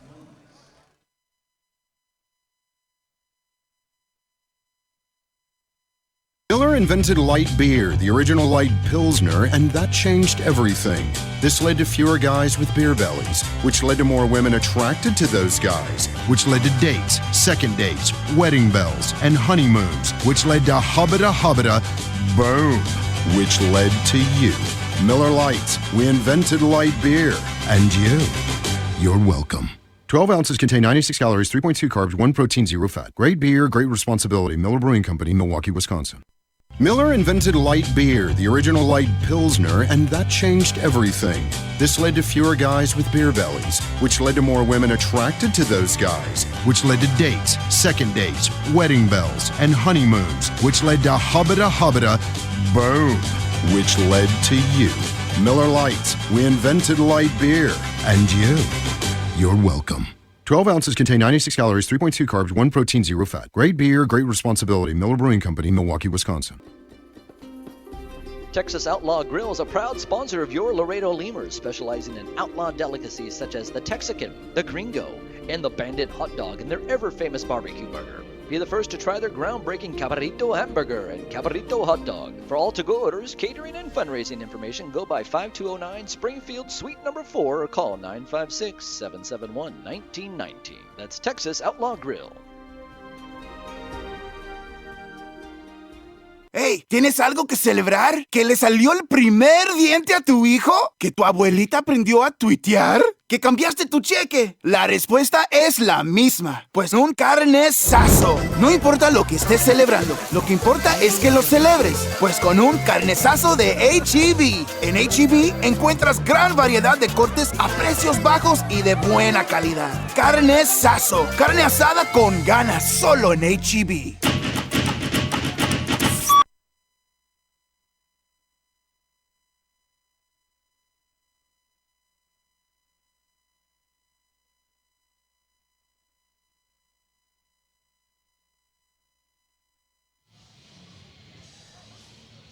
Bottom of the 8th here in Laredo. Lemurs coming to the plate against the Fargo-Moorhead RedHawks, trying to break that 3-3 tie. We've been tied since the bottom of the 5th, and the RedHawks will go to the bullpen hoping to keep it tied. It's Colton Revis out from the pen for Fargo. So another reliever, Revis firing away plateward, and it's fouled away up and out of play behind home plate. Off the bat of Matt Coach, the catcher for Laredo. Coach today is 1 for 3. He has a double and a fly out as well as a ground into a double play. So Colton Revis spelled R-E-A-V-I-S. Looks like it should be Ravis or Revis, but it's not. It's Revis. At least that is according to the Fargo broadcaster. The pitch, a swing and a foul, back against the screen. Yep, I'm not believing the radar gun. It said 59. That pitch was not 59 miles an hour. I throw harder than 59 miles per hour. 59. That pitch was at mid 88 at least. Yes, so radar 88 gun. 88 at least. It's going to need some retooling, I'm thinking. But that is not in my department. At least not yet. There's a swing and a miss. Strike 3. Coach strikes out swinging at all 3 pitches, fouling 2 away before finally succumbing to the K. Colton Revis, though, 6 foot, 205-pound right-hander from Paris, Texas. Nope, not France, the one in Texas. He signed with the RedHawks back on March 29th of this year. 26 years old. He made 3 stops last season in the Rays organization. Started the season with Montgomery, where he was 0-3 with a 7.31 ERA and 1 save in 24 appearances. Then had a 3-game stint in the Gulf Coast League. And he finished the year with the Charlotte Stone Crabs of the Florida State League, which was high A, where he was 0-1 with a 2.84 ERA in 13 appearances. Pitch down and away. The batter is Travis Danker, third baseman for the Lemurs, still in search of his first hit of the ball game, but he did walk already in the 6th. And, well, if you ask him, he probably should have 2 walks this ball game. There's a check swing. He went around. Actually, it's a called strike, and it's 1-1. So Revis, a former member of the Rays organization. And boy, those Rays, they sure know how to put together and develop some pitchers. So if he learned anything in that Rays system, then he's got to be a pretty solid pitcher. But he just beans Travis Danker right between the numbers in the back. Not a whole lot Danker could do. He tried to just protect himself by turning the back, and he's hit by a pitch. So he's reached his last 2 times, still in search of a hit, though. A walk and a hit by pitch, so he's still 0 for 2 in the ball game. But Danker right now represents the go-ahead run. We're in the bottom of the 8th inning. Runner on first, 1 out, and John Denny. Denny with a big single in the 5th. He ended up scoring a run in that inning. That was the first run of the ball game for the Lemurs. Again, all 3 runs came in that 5th inning. He started it off with a leadoff single, hoping for another big hit here out of Denny, righty versus righty. The former Red Sox farmhand waits the pitch, and it's up and in. Boy, that almost caught Denny. Well, Revis a little bit wild. Of course, he's not intentionally throwing inside on these guys, trying to hit them or anything. Why would you? You're in a tie ball game in the 8th. You're not trying to do any of that. He's just struggling a little bit with the command right now. He comes set. Danker gets his lead at first. Here's the pitch. Denny taking low, but it's in the zone. Just finding that lower edge, and it's 1-1. For his career, Revis has 61 walks to 145 strikeouts and 142 in a 3rd innings pitched. Boy, the guy racks up the strikeouts. Goodness. And here comes the 1-1 pitch. A swing and a pop-up high in the air. Left side in foul territory. Mazzola giving chase, but he will give way as the ball lands in foul territory, out of play in the seats. And the count now 1-2 to John Denny. Lemurs going with these black uniforms. I'm a big fan. They might be new. I don't remember seeing them 2 years ago, and I'm not sure if they had them last year or not. But I'm a big fan of these. There's a swing and a chopper foul. I believe it hit the leg of Denny. Probably caught that protective shin guard he wears. Still 1 ball and 2 strikes. RedHawks going with their red jerseys with the Fargo Moorhead RedHawks logo on the left breast. Gray pants, black hats with the RedHawks logo on it. Coming set on the hill is Revis. He'll now step back off the rubber. Denny will step out, take another practice hack before digging in. Denny with the heavy with the pine tar there on the upper half of the handle of the bat. That pitch in the dirt. It's blocked, though, by the catcher, Bailey, but it goes way up on the lip. And Danker will advance. Usually when a catcher blocks a pitch in the dirt, the runner is staying, but that ball went halfway back to the pitcher's mound almost on the ricochet.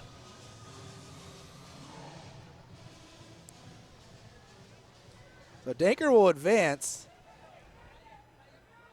I guess we'll just call it a wild pitch. It's not a stolen bag. It certainly wasn't a pass ball, since the catcher did block it. Count 2 balls, 2 strikes to Denny. Denny spelled D-E-N-N-E-Y. The pitch, a check swing, and the home plate umpire, Herrera, will ring him up himself. No need to ask for help.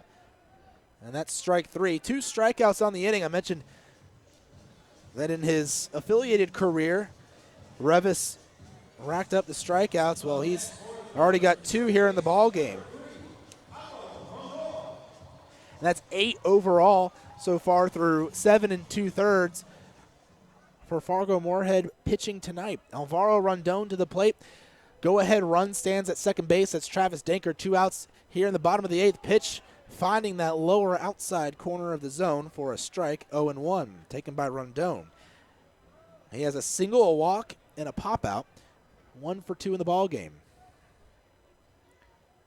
A pitch. Rondon swings and hits it the other way to left field, but it's a can of corn there for Mazingo, and that'll end the inning here in the bottom of the 8th. Lemurs get a runner, but they can't bring him in, stranding Danker at second. We go to the top of the 9th.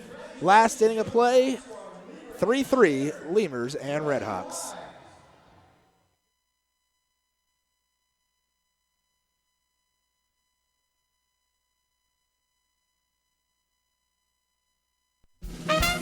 Getting hungry?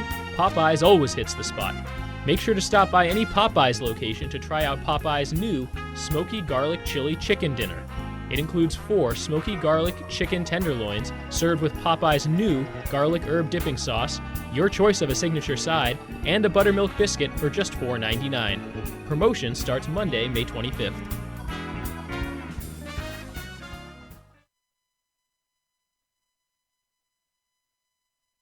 Right now, when you sign up for a Gold's Gym membership, you'll get tons of extras completely free. Confidence, free. Compliments from your coworkers, free. And the desire to wear tiny bathing suits, you guessed it, free. You'll be stronger with extras, and you'll be stronger with Gold's Gym. Know your own strength. Tiny bathing suit not included. Hey, ¿tienes algo que celebrar? ¿Que por fin compraste carro nuevo? ¿Que cambiaste tu cheque? ¿Que hoy empieza tu fin de semana?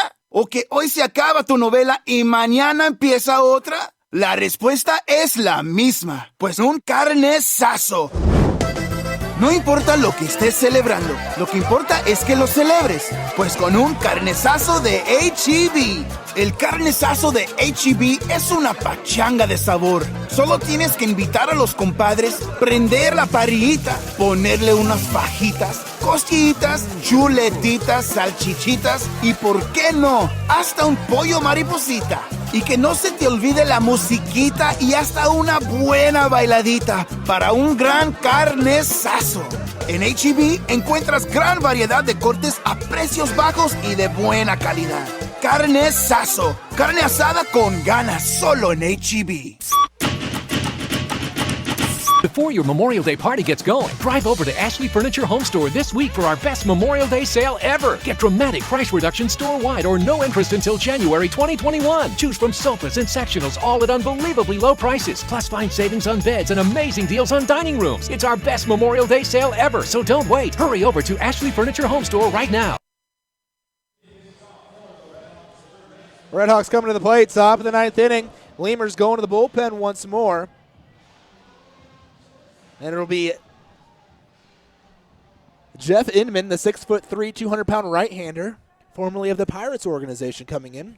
He'll wind and fire to Josh Mazzola. Mazzola swings, hits one on one hop, a short one to Danker at third, taps the glove once and slings it across the diamond for out number 1. So Inman gets a 5-3 put out of Mazzola right here off the bat to start things off in the top of the 9th. Lemurs and RedHawks tied at 3. Quick little recap. RedHawks scored 2 in the top of the first against starter Ryan Beckman. He settled down, though, in that second, third, fourth innings and really shut down the RedHawks. He then gave up a solo home run in the 5th inning with 1 out, but managed to work himself through that inning unscathed the rest of the way. So he threw 5 innings, gave up 3 runs on 4 hits tonight. A decent opening day start for Ryan Beckman. First pitch to KD Kong outside for a ball, 1-0. And that was all the RedHawks have gotten. The bullpen has thrown 3 shutout innings for the Lemurs. They've been pretty magnificent. Pitch misses another ball, and it's 2-0 to KD Kong, the right fielder, who's 0 for 3. He's flied out, grounded into a double play, and struck out today. A little bit of everything for the former Rays farmhand. 2-0 pitch, swing, and a foul away left side, and out of play. 2-1. But Inman, said former member of the Pirates system, spent last season at both AA and AAA, almost about the same amount of time at each. He had 17 games with AA Altoona and 14 with AAA Indianapolis. And as a 2-1 pitch finds the outside corner for a strike at the knees. Count evens up, 2 balls and 2 strikes.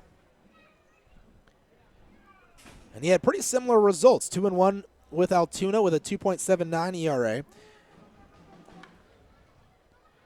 As that pitch is grounded through the right side of the infield for a base knock. Inman gives up a single here to Kong with 1 out on the inning. Inman, 2-1 with a 2.79 ERA, 17 games, 3 saves.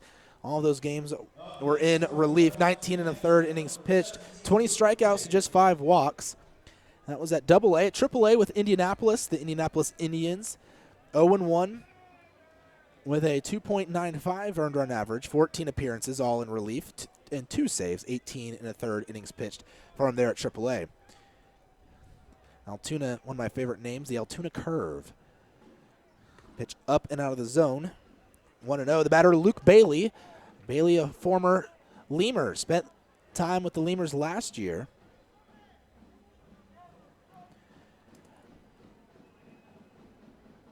Actually was there for quite a bit of the season. 1-0 the count. There's a swing and a pop-up behind home plate, and it'll get over the screen. Out of play, 1-1. Bailey, originally drafted by the Tampa Bay Rays, 4th round back in 2009 out of Troup County High School in LaGrange, Georgia. 51 games last year with Laredo is how many he played, so just over half the games that the team played in, but he hit just .214 with 8 home runs. He was a home run threat at the plate. Fargo then picked him up for 33 games, and he hit 6 home runs. So a total of 14 home runs in 84 games. It's a pretty good clip there. 1-1 pitch, runner moving, swing, and a foul back over the screen. The count 1-2. That was part of what I was talking about last season and even the last few years. The Lemurs lineup has predominantly been these boomer bust kind of guys. Although 214 is a little lower average than what previously in the past some guys have had. But they hit a lot of home runs, and that's how they relied on for a lot of their run production. But at the end of the year last year, with the acquisitions of guys like Morrison, Martinez, and Pulfer, they were hitting for a lot more average. And this year, along with those acquisitions, along with a guy like Wilson and Rondon, the 1-2 pitch just outside and maybe a little high, 2-2. They're going more for the contact hitting, and same with the catching work behind the plate. Bailey himself a catcher. They were going for some catching power last season. Bailey caught 39 games last year for Laredo. Actually played the outfield for 9 games as well. 2 balls, 2 strikes. There's a throw over to first. Diving back in is the runner, KD Kong. 1 out, runner on first. All tied up at 3. You have tie in the run column, a tie in the hit column, as each team has 5. But it's definitely not a tie in the errors column. RedHawks with 3, Lemurs with none. Runner fakes like he's going to move. There's a swing and a miss. Chased a high pitch. Did Bailey, and he strikes out. 2 outs on the inning. Nice work there by Inman getting him to chase. 2 outs, runner on first. And that's probably the biggest, say, kind of regret for the for the Lemurs tonight, is they didn't score after those errors. Guys got on thanks to errors. They just couldn't bring them around into score. Had they have done that, well, Lemurs would be in the driver's seat right now, looking to close out a game. Here comes the pitch to Curry De La Cruz. He takes high for a ball, 1-0.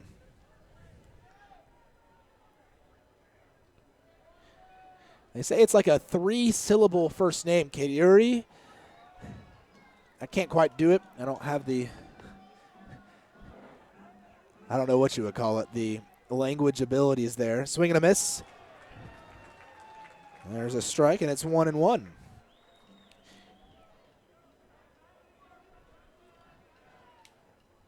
Wind still blowing in from left field. More in from center, but still kind of the same. 1-1 count. At a pretty fierce clip. Another throw to first. Diving back in is Kong. He's ahead of the throw. Righty pitcher, lefty batter. Lemurs trying to end the inning and get to the plate where they will have their 8, 9, and 1 hitters. Poso, Wilson, and Martinez due up. Inman from the stretch. Runner is moving. It's high. Throw to second is in time. The tag applied, and a fantastic throw by Matt Coach. I like that offseason acquisition. That ends the inning. We go to the bottom of the ninth. Still 3-3 Lemurs and RedHawks.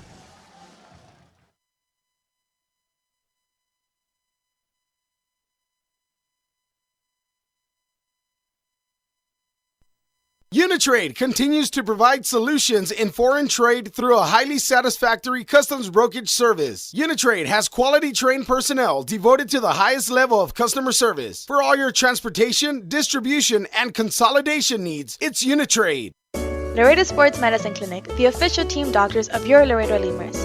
Now with 2 convenient locations to better serve you. Our north location is located at 9652 McPherson Road, Suite 12. Our south location is located at 5102 State Highway 359. Laredo Sports Medicine offers an array of services from physical therapy to our newest service, orthopedic surgery. Laredo Sports Medicine Clinic is changing orthopedic care one athlete at a time. Visit our website at laredosportsmed.com for more information. We'd like to imagine that if you're listening to this, it's on a radio in a backyard in between innings. The grass was mowed this morning, and the grill smells like heaven. And what do you know? Your friends just arrived with a 24-pack of Miller Lite, along with a few new friends to enjoy them with. Here's hoping we're right, and you're not just stuck in traffic. Here's hoping it's Miller time. Great beer, great responsibility. 2015 Miller Brewing Company, Milwaukee, Wisconsin. South Texas families never strike out with Driscoll Health Plan. Catch the value-added services we pitch to our Medicaid members. Enjoy a free membership to specific boys and girls clubs. Receive gift cards for completing Texas healthcare checkups. Restrictions and limitations may apply. Visit us at DriscollHealthPlan.com. Core Business Solutions is a proud sponsor of Lemurs Baseball. Core Business Solutions services the 17 southernmost counties of Texas as well as areas of northern Mexico. They offer a wide range of high-tech solutions for businesses and organizations. Make Core Business Solutions your solution today.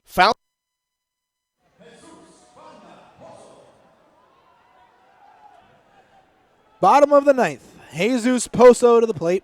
It's still Colton Revis on the hill. Poso with a big swing. Looked like he wanted to end it right then and there.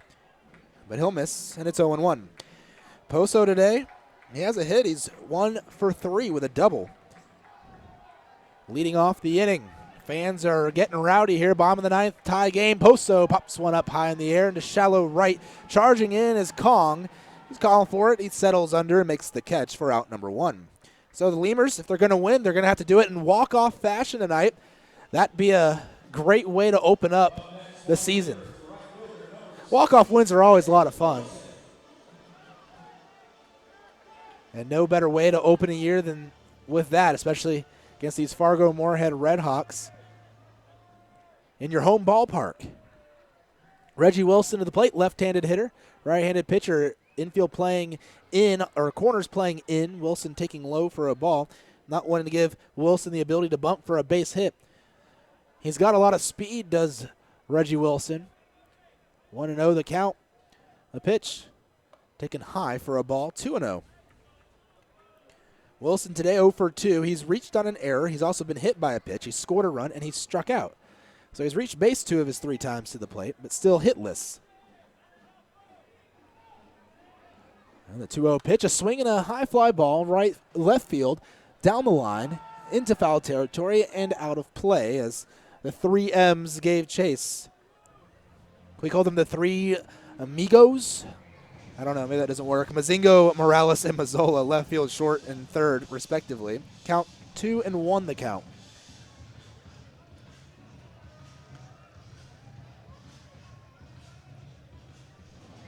So Revis getting a second inning of relief. Guy who had 2 innings of relief, it was Harold Guerrero for the Lemurs. I don't know that we ever gave his numbers. He threw 2 innings of shutout, no-hit ball. He also didn't walk anyone. Had 4 strikeouts. Guerrero looking filthy tonight in relief. The 2-1 pitch, and filthy in a good way. Pitch low. 3 balls, 1 strike. Wilson with a hitter's count right here.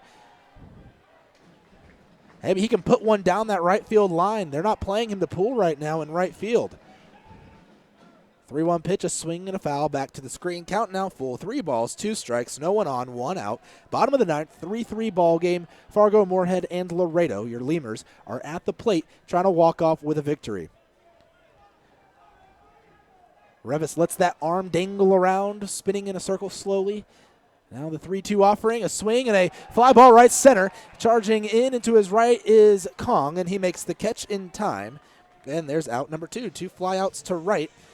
Well, I thought that one might drop in there, but Kong read it perfectly off the bat and got there in time. Back to the top of the order, Drew Martinez, the center fielder for the Lemurs. He had a double in the 7th. That's his lone hit. He did reach on a fielder's choice in the 5th and scored. Also drove in a run that time. Part of that 3-run 5th inning for the Lemurs tonight. 1 for 4 in the ball game. Could use another hit here, Drew. What do you say? And the pitch. Swing and a miss. He took a big swing at that. And it's 0-1. Martinez, who spent the last few years with the Gary South Shore Railcats in the American Association. Came over in a trade last year. 0-1 pitch outside. The key focal point of that trade for Gary, well, they got a guy in Matt Geiger, who they then shipped out to Wichita. 1-1. Down and in. 2-1. So really, it didn't look like Gary got a whole lot in the deal. And they gave up Pulfer and Martinez, two guys who can really swing the bat and play some solid defense. 2-1 pitch, up and away. 3 balls and 1 strike. And it worked out for the Lemurs winning the championship last season. So they definitely got the better end of the deal, at least in the short term. 3-1 the count, another hitter's count. Let's see what Martinez can do with it. The offering taken for a strike, outer half the plate, about belt high, and it's now a full count again. 3 balls, 2 strikes, 2 outs, no one on for the left-handed hitter, Drew Martinez, against the right-handed pitcher, Colton Revis. Revis from the stretch, he comes set to on the first base side of the rubber. The 3-2 pitch, fights it off the handle, a little blooper in a shallow center, and it falls in for a single. Martinez with his second hit of the ball game, and the Lemurs have a runner on here in the bottom of the 9th. J.D. Pulfer, the next batter, right-handed hitter. Pulfer with a double, a 2-run double already in the ball game. He's 1 for 3 with a walk, 2 RBIs, and that double. Lemurs could use another big double here. That would be nice off the bat of Pulfer. Mazzola, Bailey head out to the mound to talk to not Alexander, he was the starter. Talk to Revis about this next at-bat with Pulfer at the plate.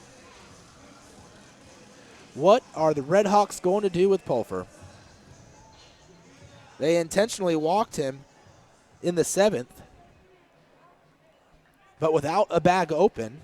Well, I mean, there's a bag open, but there's no one. First base is not open. First base is occupied. You wouldn't intentionally walk him, maybe pitch him away. Pitched low for a ball, but you do have the advantage here with a righty-righty and Morrison, a lefty, on deck. So you got to pitch to this guy. 1-0 the count here to Pulfer. Getting a lead over at first is Martinez. We'll see if he tries to steal and get himself into scoring position. He takes a good secondary lead. There's a swing and a miss. Actually, foul tips it back into the glove. 1 ball, 1 strike. Martinez still holding serve over there at the bag at first. Revis looking over there. Martinez gets his lead. 2-step lead, spreads the legs to widen it.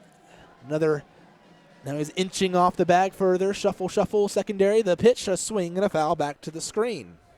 1-2.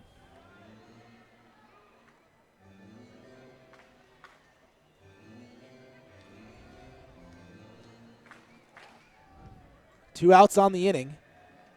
1-2 the count to Pulfer. Maybe we see a steal here from Martinez with 2 strikes. See him going. I think Pulfer is swinging at anything close, so if he puts it in play with 2 outs, Martinez can maybe try and score. And there, faked me out. Pulfer does swing at it, and he chases it, striking out, and it's the end of the inning. We're going to extras. Free baseball here in Laredo. As the Lemurs and RedHawks are tied up at 3, we go to the top of the 10th.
All right, we're back here in Laredo, Texas. Free baseball, 10th inning. Let's do it. Yuri De La Cruz to the plate. Leads off the inning against Inman still on the hill. He winds and fires. De La Cruz lines one back up the middle. It catches dirt there past second base, and it's a single to start off the inning for De La Cruz. He was at the plate, had a 2-1 count on him when the inning ended, last inning in the 9th. As Katie Kong was caught stealing on a 1-1 pitch that ended up being a ball, so ended up being a 2-1 count. So a leadoff single here in the 10th. Kes Carter to the plate. Carter 1 for 3 with a solo home run in the ball game. Boy, right now that solo home run is the difference. He hit that in the 5th. Right before the Lemurs scored 3 runs in the 5th. Carter going the opposite way with it. Here comes the pitch to Carter. Swings and hits one high in the air to left again, but it's well out of play, and it's 0-1. A lot of lefties on this ball club. In fact, I'm looking at the Fargo Moorhead roster. They have 4 infielders, and they have 5 outfielders. Very outfielder heavy. And all 5 outfielders bat lefty. Only Brian Humphreys bats righty, throws righty, although Humphreys is playing first base for him tonight. Pitch foul back to the screen. So Humphreys is listed as an outfielder on the roster, but is playing the infield tonight. And the righties, the people in their infield, everyone's listed as a right-hander who bats right-handed. Same with their 2 catchers. So all their hitting lefties reside in the outfield. 0-2 the count here to Carter. The pitch, Carter with a swing and a hard hit ball through the hole on the right side. It nearly hit De La Cruz. He'll stop at second base, and it's back-to-back singles, hard hit singles for the Fargo Moorhead RedHawks. First off the bat of De La Cruz, then off the bat of Kes Carter. Bringing up the 9-hitter, Corey Morales. The shortstop, who is 2 for 3 in the ball game. 2 singles and a strikeout are what Morales has done today.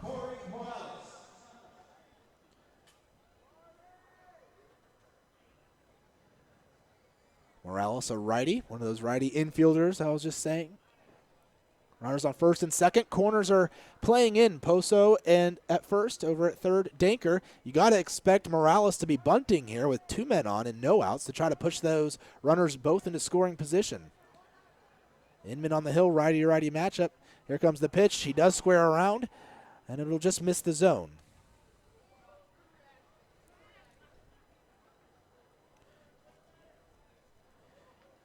One and 0 the count.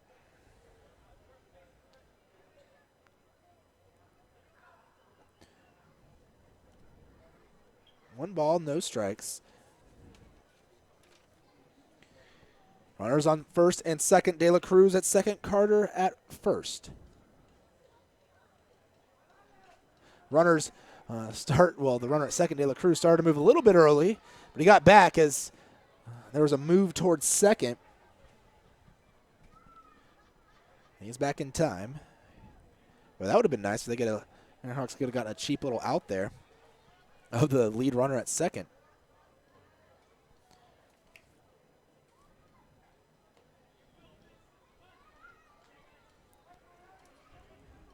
And the pitch, bunting it. A hard one back towards the third baseline. Danker's the one who's going to field it from third, and he throws over to first for the out.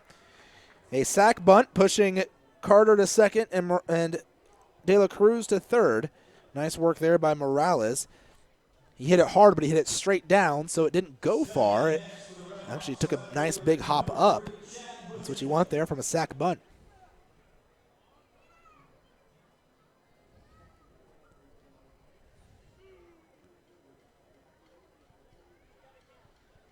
So 2 men in scoring position for the top of the order. And it looks like, standing up behind the plate is Coach. I'm wondering if they're going to intentionally walk, and they are. With the bag open, they're going to intentionally walk the batter, Chad Mozingo, and bring up Ryan Pineda to the plate. And there is ball 2.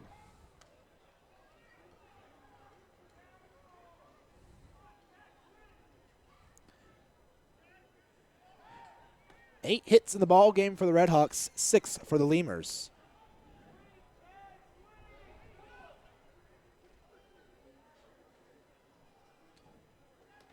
Pitch outside for another intentional ball, and that will be ball 4. Bases are now loaded.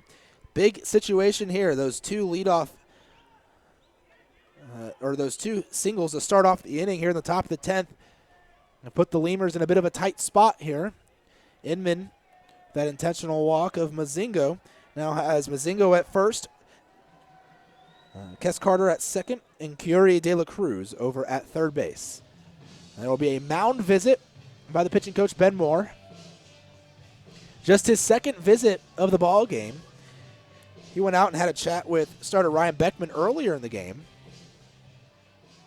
Beckman seemed to settle down after. Let's see if he can get Inman here. Obviously, the intentional walk was nothing to the fault of Inman. But he's got a little bit of a jam to work out of. A nice double play ball would be crucial here. It would really help out the Lemurs as the chicken dance plays here while we wait for the mound visit to end. Everyone back to their positions. Inman towing the rubber. I can't tell if there's anyone throwing in the bullpen. That's one of the disadvantages of this ballpark. The bullpen has the right field wall in front of it, and occasionally if someone is warming up, you can see an arm or the ball over the wall. But that's it. You can never actually know who's throwing. The pitch to Pineda. He swings and hits one through the hole on the left side. 1 run will score, and being held up at second is Carter, or at third is Carter. So station to station, the RedHawks break the 3-3 tie that we have had ever since the bottom of the 5th. And it's now 4-3, RedHawks leading the Lemurs here in the bottom of the 10th. Thanks to the single by Ryan Pineda. He hit the first pitch he saw from Jeff Inman. His first hit of the season, in fact, for Pineda. So now you have Carter at third, Mozingo at second, and now manager Pete Cavilla's coming out. He's clapping as if to say, good job, Inman. And we'll have a pitching change. We'll be back in a few moments with the new pitcher. Falcon Bank and the Laredo Lemurs are a winning combination. At Falcon, they know what counts: personalized service, attention to detail, and genuine commitment to helping customers achieve their dreams. Falcon Bank, guided by faith, grounded by family, and committed to you. For all of your vehicle collision repair and paint needs, there's only one place to turn: Mike's Paint Place. Mike's Paint Place has computerized color matching and digital imaging. They also do full frame and suspension repairs. Stop by and see Mike's Paint Place today at 6410 Polaris Drive in Laredo. The Chop House Cheddar Burger is back at Whataburger. First of all, you start with a large bun, 2 patties, Shredded cheddar cheese. The creamy sauce. Creamy steak sauce. My personal favorite part is the onions, the grilled onions and bacon. Grilled perfection.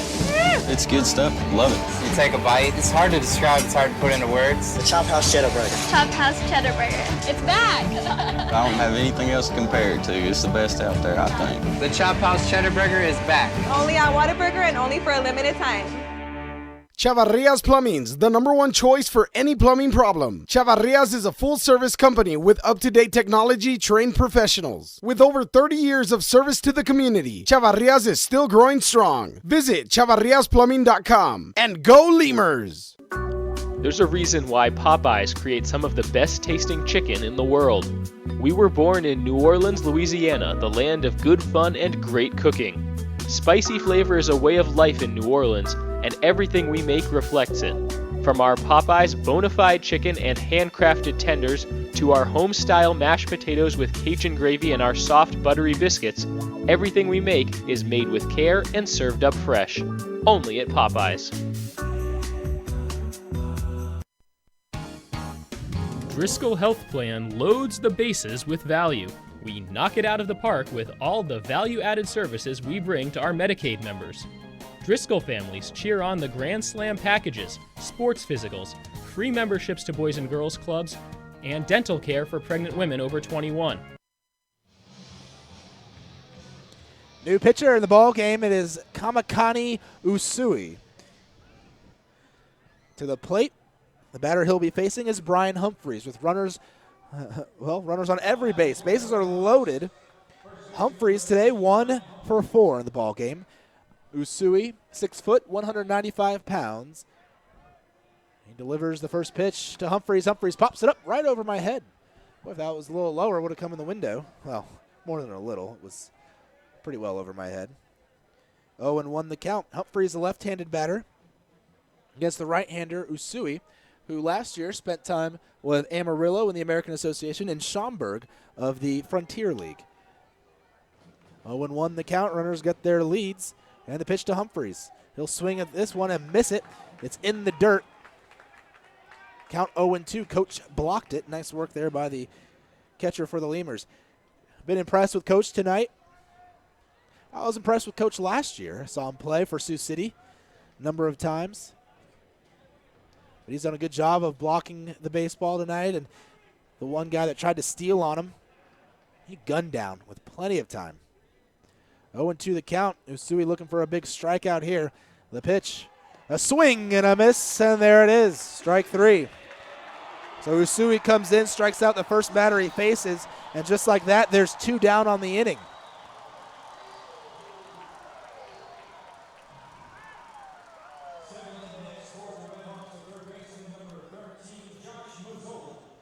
Josh Mazzola to the plate to face off against Usui. Usui signed with the Blue Jays in 2013 out of Vanguard University of Southern California. The pitch, swing, and a pop-up, foul territory, right side, giving chase is Poso from first. He's near the tarp, leaning, leaping over the tarp, and he held on. What a great play by Poso, who's not necessarily a natural first baseman, leaning onto the tarp to make the catch before falling to the ground. Usui gets the Lemurs out of a jam, but a run did come across earlier, and the Lemurs trail 4-3. We go to the bottom of the 10th. Last chance for the Lemurs against the RedHawks.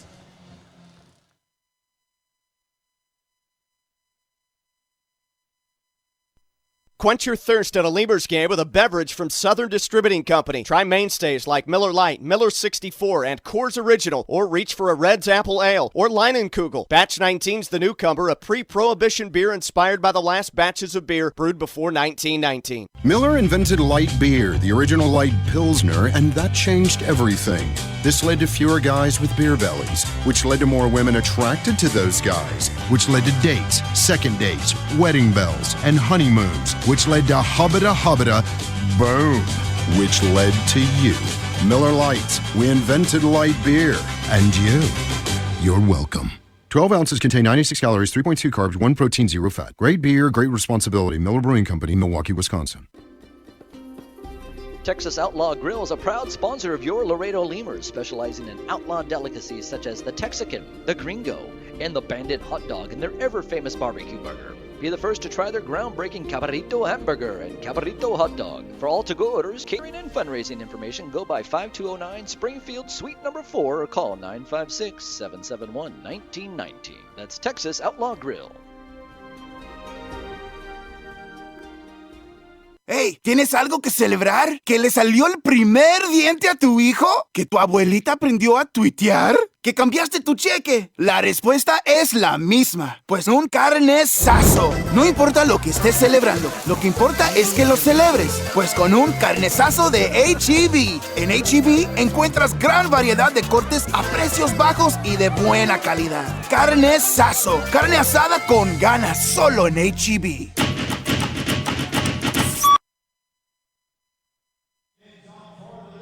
New pitcher in the ball game for the Fargo-Moorhead RedHawks as they try to close out the night here against your Laredo Lemurs. Lemurs, though, they'll have something to say about it. 3-4-5 hitters to the plate. Morrison, Coach, and Danker. These are the guys you want at the plate when you're down a run in the 10th. Morrison trying to bunt it. It's a strike. He missed it. 0-1. The new pitcher, though, well, that'll be Travis Ballou. Ballou, originally drafted by the Astros in the 23rd round out of Texas State University. That's in San Marcos, Texas, not too far from here. In 2012, and that ball's hit hard, pretty deep into the left field, and it'll bounce and hit the wall. Morrison cruises into second with a stand-up double, going the opposite way with it. And that's what Lemurs fans have come to get used to, gotten to get used to here the last 56 games now. Well, regular season games. He hit the ball incredibly well last year for the Lemurs in 55 games. And he's not easing off. Morrison last year hit .366 for the Lemurs in 55 games, with 12 of those hits being doubles, 2 triples. Matt Coach to the plate, the tying run, standing at second base in scoring position. Lemurs fans getting to their feet and getting loud here for Matt Coach. That means the go-ahead and winning run at the plate. We'll see if Coach tries to bunt Morrison over to third base. Ballou on the hill has those pant legs pulled up. Coach not bunting, watches it go outside for a ball 1-0. Mention those pant legs. I think he has them pulled up over the knees, showing off those black socks, does Ballou.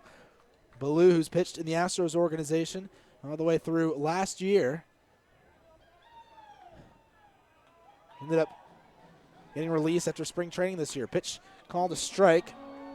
1-1, made it up to AAA last season with Fresno in the Pacific Coast League. He only pitched 3 games there, but he was 1-0 with a 3.60 ERA. Most of the year, though, was spent at AA Corpus Christi in the Texas League, where he went 4-5 with a 4.04 ERA and 47 appearances. So overall, 50 outings last year for Ballou in his first year of independent ball. 1-1 count. At second is Morrison. The pitch from the righty to the righty Coach. And it's fouled off. 1-2. Lemurs trying to tie things up. A run came across in the top of the 10th for the RedHawks. They got back-to-back singles to start off the inning by Curie De La Cruz and Kes Carter for a sac bunt, pushed them each over a base to second and third. They were driven in by Ryan Pineda. Kamakani Usui came in and put out the fire. The 1-2 pitch, a chopper back towards the mound that might have tipped off the glove of the pitcher, Ballou, and he slowed it down enough, too much for Morales to handle, and getting to first base is Coach. They're going to give him a hit on that one. Morrison would have gotten to third base either way, despite whether it was a hit or not. They're going with a hit there, the official score. Might be a little home cooking in the books there, but we'll see. Danker to the plate. Big chance for the Lemurs. No outs. Runners on the corners. Travis Danker, the big slugger. Really probably the biggest power threat in this lineup. Hit a bunch of home runs a couple years ago. 25 to be exact with the Lemurs. In 99 games. He started off the year hot that year too. Hit a bunch in the first week of the season. Be a big one here if he could do it. The pitch, a swing and a miss. Was down low. Chased it a bit, 0-1. Wind, though, still blowing in, so not doing him any favors if he were to hit it out to left, unlike what we will see probably 90% of the nights here. 50 games this season we played here at Uni-Trade Stadium, and the other 50 on the road, 100-game season. 0-1 the count, Ballou on the hill. From the stretch delivers, and that ball came up and in, almost hit Danker in the head. He dropped to the ground. He's already been hit once tonight. He'll dust himself off and get to his feet. Fans didn't like it. They don't want their star player getting hit in the head. He just avoided it. He'll take a stroll around the batter circle a bit. Well, you don't want anything. I wouldn't want anything over 80 coming at me, especially at my head. And that definitely was. 1-1 pitch in the dirt, blocked by the catcher, Bailey. Count now 2-1. So far, Ballou has yet to throw a pitch in the strike zone to Danker. He chased the first one. It is a 2-1 count. I think Ballou not wanting to give the big bopper anything to square up here. A double play doesn't even really help out the RedHawks too much because Morrison could still score from third on a double play ball and the inning would still be alive with no outs. Here comes the pitch. Danker checks his swing or tries to, but the home plate umpire, Matt Herrera, will call it himself, not even ask for help. And it's strike two. So again, another pitch out of the zone. Danker tried to hold up, but he couldn't.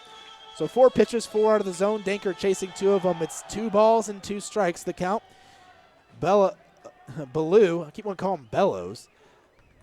Ballou on the hill from the stretch again. Sets at the belt, fires away. Danker hits one in the left, right at the left fielder, Mazingo. He'll fire it plateward. It's cut off by the pitcher. A run scores. It's a sacrifice fly, and the Lemurs have tied it up here in the bottom of the 10th. Nice work there by Danker at the plate. He just manages to lift one in the left, and a lot of speed on the base paths with Morrison. And that ball, well, it really wasn't played well by Mazingo. He actually caught it over his head. It almost got past him, and so it held up his momentum. Usually when you're out there in the outfield and the guy's tagging up, you want to come in on it last second, catch it on the move so you can get your momentum and weight going forward with a quick exchange to the plate. But with him having to almost come to a stop and lean back, he lost a lot of momentum there and unable to get a throw that would have even been reached the plate. Runner still at first base, though. That's Coach. There's a swing and a miss by the batter, Denny. 0-1. So Danker's first RBI of the season is a sac fly here in the 10th. Driving in Morrison. We're tied up at 4 once more. 0-1 the count to John Denny, who has a double in the ball game already. He's 1 for 4. Pitch will miss, and it's 1-1. Right-handed batter versus right-handed pitcher. Denny wants a big-time draft pick by the Red Sox. 1-1 pitch, swing and a miss. More of a wave. He tried to hold up on it, but he could not. Pitch was in the dirt. He chased it 1-2. Lemurs with 8 hits in the ball game. RedHawks with 9 hits. RedHawks again with 3 errors tonight. Denny digging in. He's down 1-2. Here in the count. The pitch in the dirt. 2-2. Well, Travis Ballou having problems finding the zone here. The 25-year-old. For his career, 99 walks, 233 strikeouts. It's a pretty good strikeout to walk ratio, but his walks per 9 inning, 4. So he does walk some batters occasionally. Having troubles finding the zone here, but that pitch fouled off. Count 2-2 still as it hit off the catcher there, Bailey. Denny will tighten up the batting gloves, take another hack out of the box, and dig back in. Righty versus righty. Ballou with the pitch, a swing and a miss, pitch in the dirt. Again, chasing was Denny. And there's 2 outs on the inning. Runner at first base for Alvaro Rondon.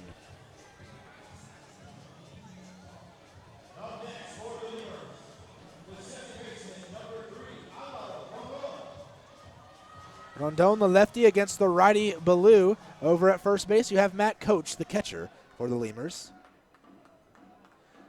Not a whole lot of speed with Coach on the base paths, so having him score from first would be a challenge. There's a tapper over the mound, charging on it.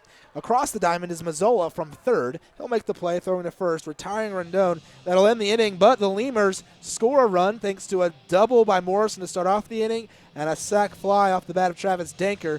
And then we're all tied up at 4 as we go to the 11th here in Laredo. RedHawks and Lemurs, 4 all.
We're back here in the 10th inning, or sorry, not 10th, 11th inning.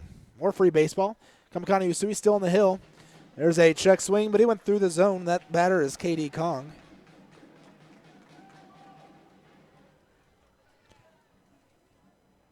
Oh and 1 the count. Kong at the plate. Left-handed batter against Kamakani Usui, a right-handed pitcher. Usui with the delivery, 0-1 pitch down low and away. 1 ball and 1 strike. My partner, Warren Shores, made his way back up to the broadcast booth. He had gone downstairs. He does a little post-game interview on the field to get ready. But with the extra innings, he said, forget that. I'm coming back in the air conditioning. Yeah, I was down there for the whole 10th. And I was right there on the post-out play at the tarp. What a play. The guy reached over the full tarp to make the play. I mean, I was right on it. So what a great play there. The 1-1 was outside. It's 2-1 now. Usui on the hill from the stretch and delivers. 2-1 pitch, a swing and a miss. Kong with the big swing. 2 balls, 2 strikes. It's evened up. I can also report, if you're hoping to get some free popcorn, it's done. Oh, we're out of popcorn? The popcorn maker is shut down.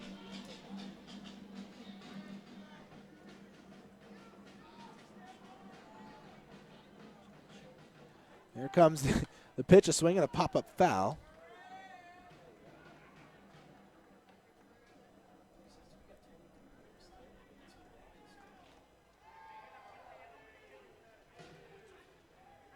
Two balls and 2 strikes, still the count to the batter Kong.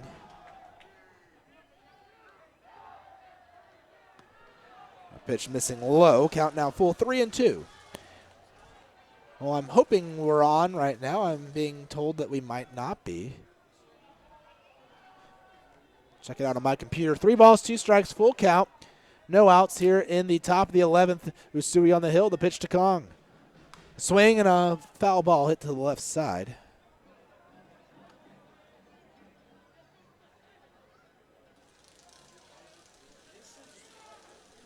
And I've got it live going on, so.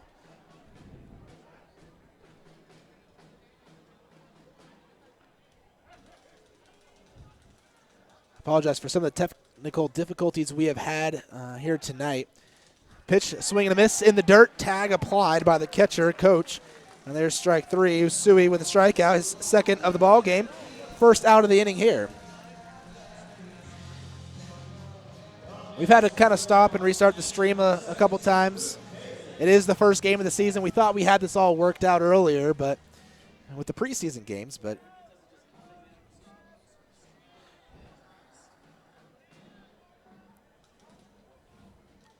so we've got a few different streams going on. If you ever get locked out, apparently it just starts a new one. Still learning the intricacies of the YouTube stream. Pitch swung on, grounded to the shortstop. Pulfer taps the glove, throws to first, and that's Bailey, the catcher, retired. 6-3, the putout. Usui's come in. He's faced 4 batters, and he's retired all 4 of them. 2 strikeouts. A pop out in foul territory on a great play by Poso. My partner was talking about that earlier. He was right there behind the fence on that play, and then a ground out there to short. Kairi De La Cruz to the plate. He broke the tie in the 10th to give the RedHawks a momentary lead until the Lemurs tied it back up. He swings way out, chasing that pitch. That was low and in the dirt. He like Happy Gilmore'd that one. Like took a step in the box, like forward. The ball was in the dirt before it got to the plate. And he's on the back. He's on the line of in the back of the batter's box. His front foot was at the front of the batter's box. He like took a step forward. The 0-1 delivery. He almost did the same thing there, but he held up. It's low for a ball. 1-1. Kind of reminds me, I was watching, I don't remember if it was Sports Center or Baseball Tonight or MLB TV, whatever it was the other night, and they showed how Adrian Beltre, the Rangers, swinging from his knees and hitting a home run, and they showed him doing it in a previous game multiple times in the same at-bat. 2-1 the count here to De La Cruz. It kind of reminds me of what De La Cruz did the first couple pitches here. Just reverse. He went lunging instead of going to one knee. Yeah, very similar, but opposite almost. 2-1 pitch. Swing and a grounder right side towards the second baseman. Rendon, routine play for him, slings over to first, and that's the put out. 4-3 here in the 11th. We go to the bottom half. Lemurs trying to walk off with a win and end the ball game. Can we get an end to opening day? 4-4, Lemurs and RedHawks.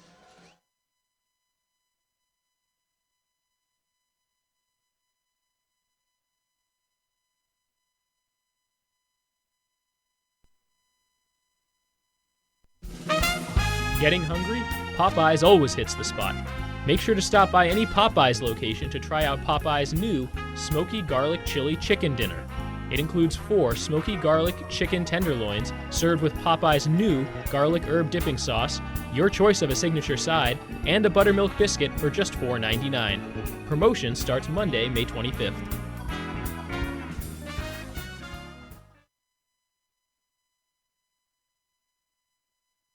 Right now, when you sign up for a Gold's Gym membership, you'll get tons of extras completely free. Confidence, free. Compliments from your coworkers, free. And the desire to wear tiny bathing suits, you guessed it, free. You'll be stronger with extras, and you'll be stronger with Gold's Gym. Know your own strength. Tiny bathing suit not included. Hey, ¿tienes algo que celebrar? ¿Que por fin compraste carro nuevo? ¿Que cambiaste tu cheque? ¿Que hoy empieza tu fin de semana? ¿O que hoy se acaba tu novela y mañana empieza otra? La respuesta es la misma, pues un carnesazo. No importa lo que estés celebrando, lo que importa es que lo celebres, pues con un carnesazo de H-E-B. El carnesazo de H-E-B es una pachanga de sabor. Solo tienes que invitar a los compadres, prender la parrillita, ponerle unas fajitas, costillitas, chuletitas, salchichitas y, ¿por qué no?, hasta un pollo mariposita. Y que no se te olvide la musiquita y hasta una buena bailadita para un gran carnesazo. En H-E-B encuentras gran variedad de cortes a precios bajos y de buena calidad. Carnesazo, carne asada con ganas, solo en H-E-B.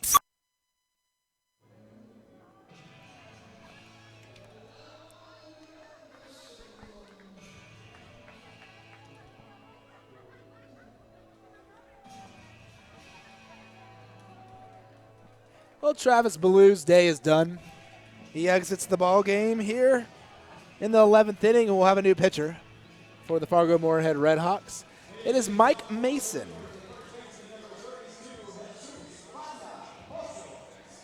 And the guy they call Panda, Jesus Pozo, to the plate. I might take a look at the scoreboard this inning around the league. I don't know. Getting pretty deep into the ball game here. Jesus Pozo takes strike one from the new pitcher, Mike Mason. Mason seeing his first action of the 2016 season. As I'll pull up his numbers, there's a swing and a miss by Pozo, 0-2.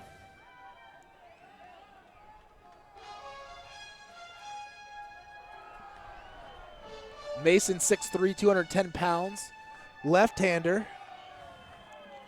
Well, there was a Mike Mason who pitched a long time ago in the big leagues.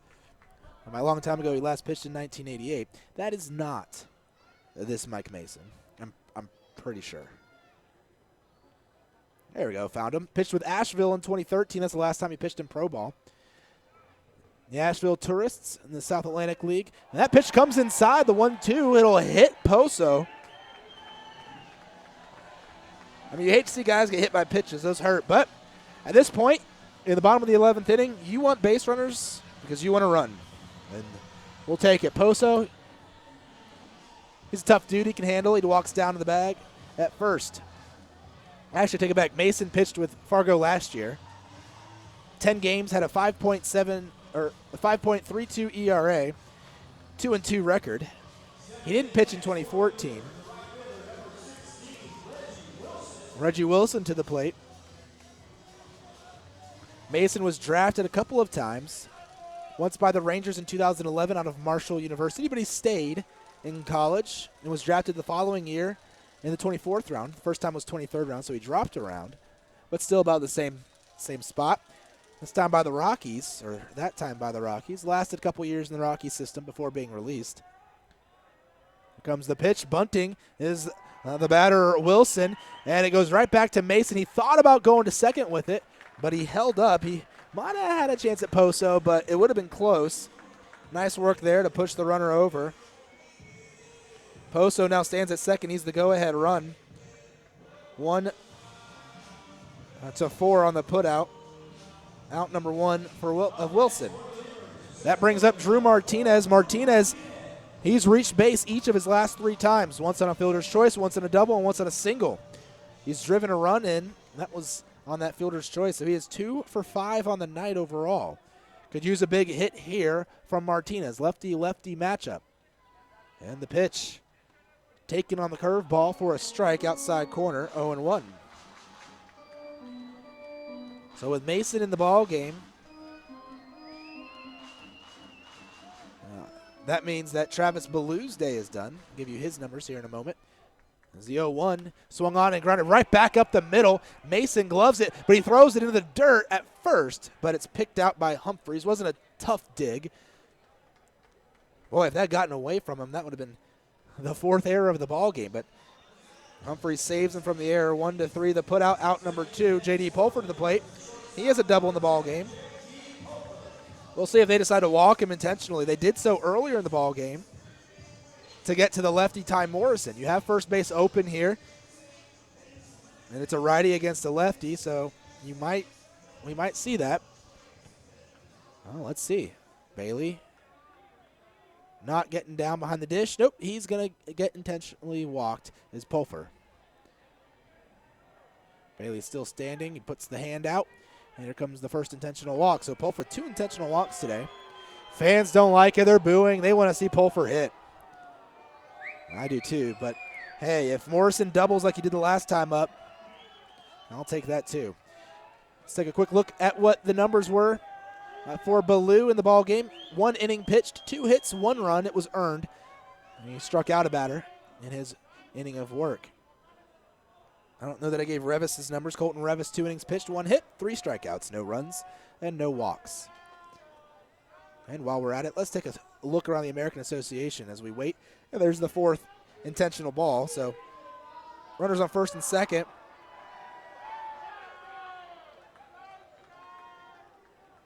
For the Lemurs, and bring up Ty Morrison with 2 outs. It's going to take a pretty solid base hit to score Poso from second, you would think. But he's running on contact with 2 outs. Around the league, Winnipeg takes down Joplin 8-1. They're in Joplin to open the season up. They played a rain-shortened game, just 6 innings. There's a final. Pitch called a strike, 0-1. They started late, and they've already ended the game. That's kind of odd that they would do so. Or maybe they just got postponed again and are going to finish tomorrow, and they just finalized it in the books. Sometimes that can happen with the scoring. 0-1 the count, the pitch. Just missed the plate outside, 1-1. Sioux Falls right now, bottom of the 9th, leads the Sioux City Explorers 3-0. Explorers down to their final outs. Lincoln takes down Wichita. In Wichita, the Wingnuts losing 6-1 to the Salt Dogs. And Kansas City wins at home 9-4 over the Texas Air Hogs. Up one more score. As the 1-1 pitch, Morrison taking just a bit low, and it's 2-1. St. Paul at home in their beautiful ballpark won 8-3 over the Gary South Shore Railcats. 2 balls, 1 strike, the count. Poso at second, Pulfer at first, Morrison at the plate. Lefty-lefty matchup here. The pitch from the high-socked pitcher, Mason, and it's outside for a ball. 3-1, so a hitter's count after that off-speed pitch missed. 3 balls, 1 strike. Runners will be moving on contact here. No one holding him on. They're getting, well, Pulfer certainly not being held on. He's getting a pretty sizable lead over at first. He doesn't really matter because if Poso scores, that's the ball game. 3-1 pitch, swing and a foul off the very end of the bat towards the third base dugout, really where the on-deck circle is for the RedHawks over there. 3 balls, 2 strikes, full count. And the catcher Bailey calling out some signals for his infield as his pitcher gets settled out there. I apologize for not getting the broadcast video back up. Sometimes I forget here. 3-2 the count. Payoff pitch, runners moving, swung on and hit high in the air. Shallow, or on the infield still, left side, trying to track at those, the shortstop, Morales. He will do so, and that'll end the inning. So we go on to the 12th, marching on into the evening at about to be 11 o'clock here local time in Laredo. It's 4-4, top of the 12th next between the Lemurs and the RedHawks.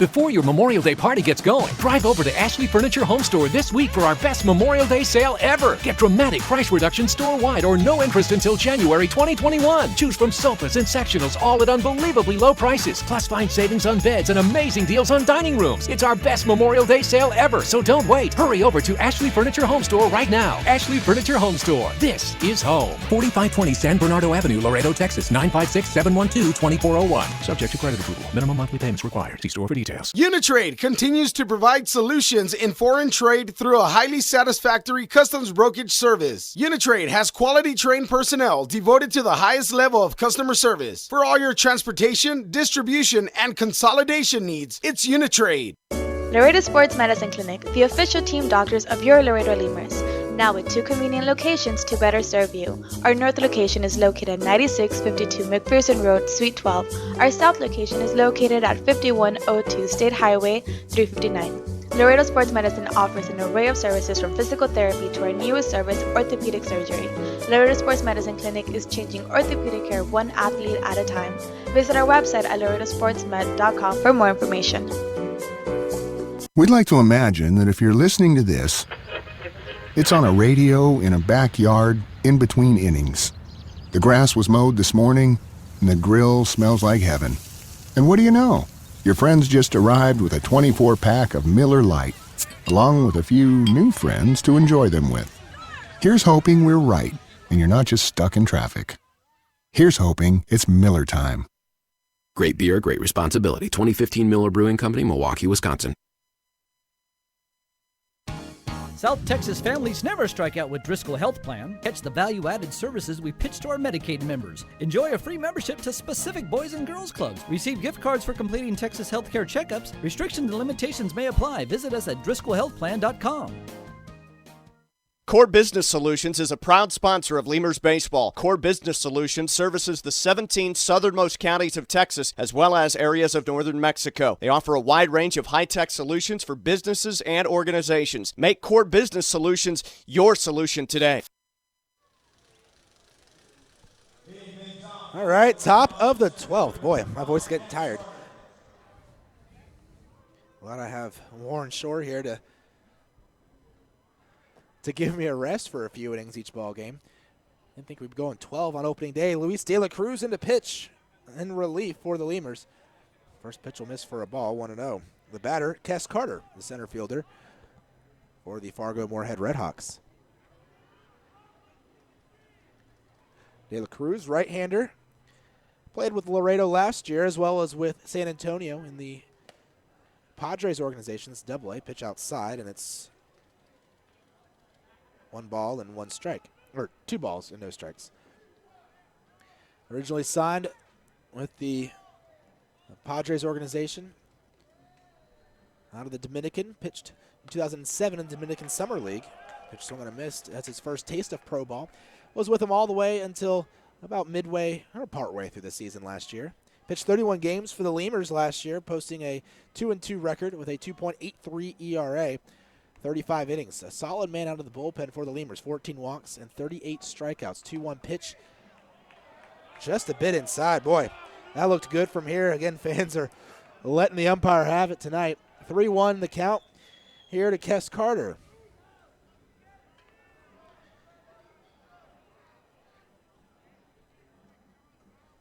Carter at the plate. Former member of the Rays organization, a former first-round pick, in fact. He takes a strike on the outside corner. He was drafted a couple times by each of the Florida teams, or once by each of the Florida teams. Florida Marlins in 2008 out of high school, then out of college from Western Kentucky. In the first round of the 2011 draft, he spent 2011 through 2014, through 2015 in the Rays organization, making it up to Double-A Montgomery last year. There's a swing and a miss, and the tag will be applied as the pitch was in the dirt, and that's the first out of the inning. Nice work there by De La Cruz to battle back against Kes Carter as he got down 2-0 and was down again 3-1 to get the strikeout. Carter, though, last year, when you draft a guy in the first round, you kind of expect him to be a big-time prospect for you. Actually made it up to Double-A in 2014, and at Double-A in 2014 he hit 241, and then in 2015, in just 15 games, hit 200. The pitch swung on and grounded foul down the third baseline, and it's 0-1. The batter, Corey Morales, the shortstop. He is 2 for 3. He has a sac bunt in the game as well. He played in the Fall League in 2014 with Peoria, and he struggled there in the Arizona Fall League in 20 games at 191. Overall, a 235 career batting average for Kes Carter. 0-1 pitch inside to Corey Morales, count 1-1. You could say Kes Carter kind of a disappointment there for the Rays in their system. There comes the 1-1 offering. Ball is swung on and hit into left field. Coming in a few steps and making the play out there is Morrison for out number 2. Morales, though, has played his entire career in independent baseball. He started in 2010 with the Fort Worth Cats while they were still a part of the American Association. They ended up joining the United Baseball League a couple years later. Played with the Fort Worth Cats for 2 years. Then on to Sioux Falls. And they made it over to the Atlantic League for a little bit with the Southern Maryland squad out there, the Blue Crabs. Spent 2013 with Sioux Falls as well, but back in 2014 with Fort Worth in the United League. Pitch up and away for a ball to Chad Mazingo. And now Morales is back this year in the American Association with the RedHawks. Last year, actually, he was with Sussex County in the Can-Am League. So he's a well-traveled man. Pitch in the dirt. Count 2-0 is Corey Morales, the shortstop for the RedHawks. 29 years old, and he's played in the American Association, the Atlantic League, and the United League, and the Can-Am League. 4 different independent leagues. 2-0 pitch, Mazingo taking high, 3 balls and no strikes.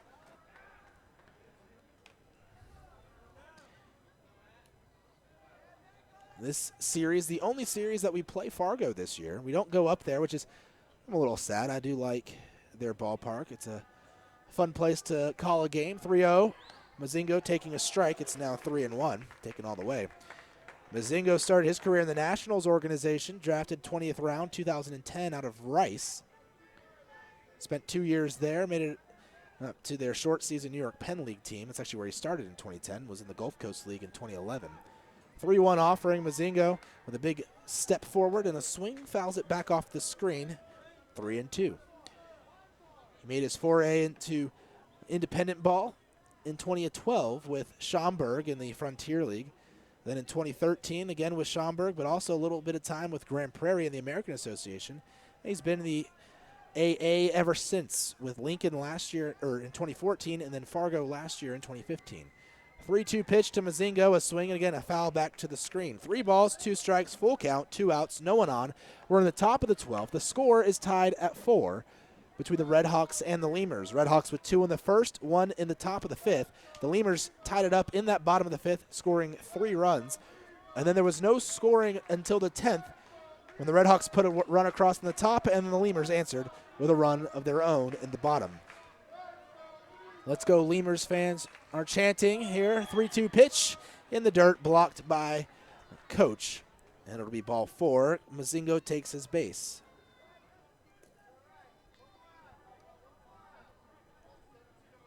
Coach is going to go out and have a quick little chat with De La Cruz out there in front of the mound before Ryan Pineda comes to the plate. Pineda had a hit in the 10th. He drove in that 4th run of the ball game for the RedHawks. Next up for the RedHawks, second baseman number 2, Ryan Pineda. Pineda, right-handed batter, digs in against the right-handed pitcher. No harm done with that walk as long as Pineda doesn't do anything here. You got 2 outs. There's a move towards first, but it's a soft toss. Mazingo back in plenty of time.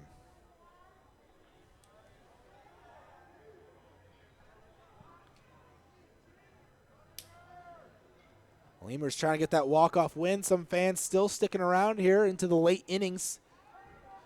There's a swing and a miss. Not just late innings, but extra late innings.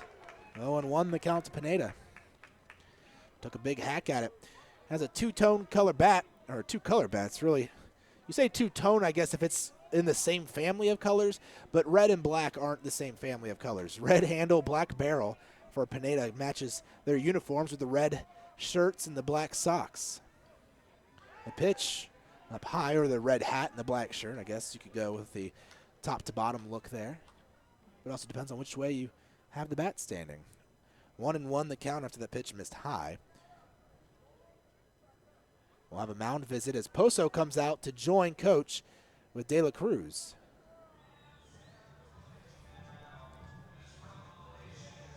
Poso heads back to first. Coach back behind the plate. Coach spelled K-O-C-H. I always have to give a pronunciation to the visiting broadcaster and the PA guys on how to pronounce his name usually. 1-1 count. Here comes the pitch. Runner moving to second. It's high. The throw to second is a strong one. And we're still waiting for a call. He's safe, actually. Dropped the ball. Did Pulfer. I don't know they would have had him. It was a strong throw, but Pulfer got there maybe a hair late, and the ball was in the dirt, so or took a hop. It was on target. So it was a tough play, and, well, the runner, Mazingo, got a good lead.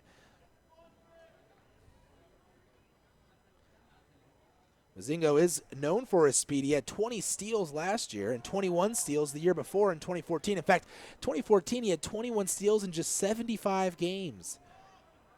Last year, 20 steals in 98 games. 2-1 pitch. There's a strike over the heart of the plate.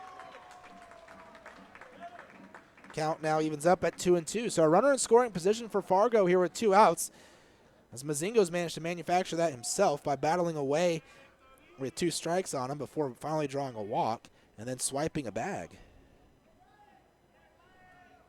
De La Cruz sets, looks over at second once, lifts the leg, fires plateward. It's in the dirt, blocked by Coach. And the count now full once more to a batter. It's 3 balls and 2 strikes to Ryan Pineda. On deck, hoping to get a turn at the plate, is Brian Humphreys. Well, maybe he's not hoping. Maybe he's hoping Pineda can. Well, he will come up. They can't walk off with a win. What am I thinking? So yeah, he is hoping for a chance at the plate. De La Cruz sets on the hill. Now he'll step off the back of the rubber. His necklace was sticking out of his shirt a little bit. Had to fix that. Runner getting his lead over at second. Rondon is loosely holding him on. 3-2 pitch, a swing and a miss. Pineda chased what would have been ball 4 high, and that's strike 3. We go to the bottom of the 12th. The big strikeout there for De La Cruz gets 2 in the inning. We're still tied at 4 between the RedHawks and Lemurs. Bottom of the 12th, Lemurs coming to the plate next.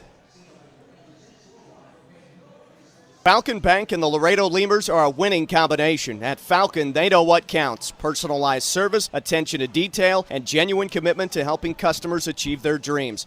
Falcon Bank, guided by faith, grounded by family, and committed to you.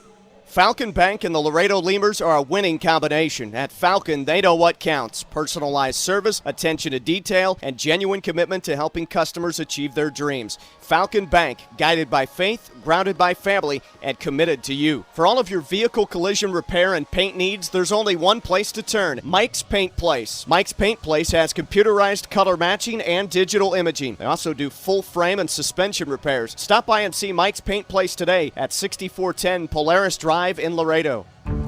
The Chop House Cheddar Burger is back at Whataburger. First of all, you start with a large bun, 2 patties, Shredded cheddar cheese. A creamy sauce. Creamy steak sauce. My personal favorite part is the onions, the grilled onions and bacon. Grilled perfection.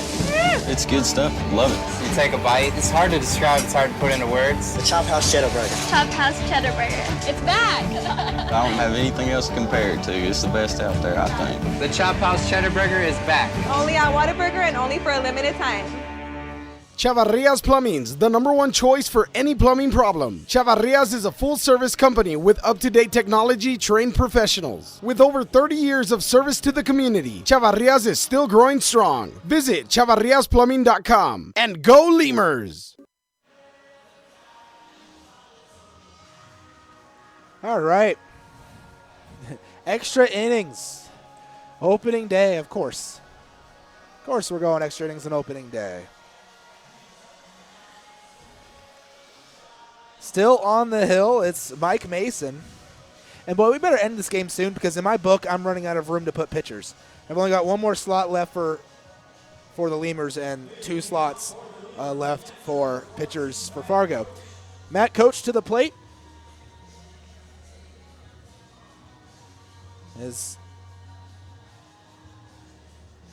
It'll be a 4, 5, 6 in the order. Coach, Danker, and Denny. The pitch up high for a ball. 1-0 the count to Coach. Coach tonight, he has 2 hits, a single, a double. He's also grounded into a double play, flown out and struck out, 2 for 5 in the ball game. Right-handed hitter. Sets on the hill. Here comes the pitch. A swing and a hard hit ball down the line, deep to the left, but it's foul. I tried to stand up, but my headset, I almost took my head off. My headset got caught on my chair and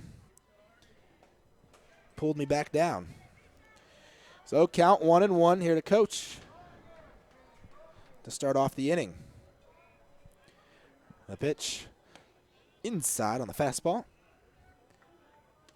Count 2-1. Mason on the hill for a second inning. Didn't give you Usui's numbers as De La Cruz came in. Usui for the Lemurs went an inning and 2/3. No hits, no walks, no runs, 2 strikeouts. He came in a big situation and got the Lemurs out of it. Ball is hit foul territory right side, trying to lean over and cradle it into the dugout. Is Humphreys, and he does so. Nice work there by the first baseman for the RedHawks as he just managed to cradle that ball into his body and hold it in as he was leaning over the dugout rail. Travis Danker to the plate. Still in search of his first hit of the season. I said of the season. It is just the first game, but he's had a total of 5 plate appearances. He's been hit by a pitch. He's been walked. He also has a sac fly in the game. That was the tying run that he drove in with that sacrifice fly. So 5 plate appearances, but just 2 at-bats, 0 for 2 in the ball game. He's got some pretty heavy walkout music.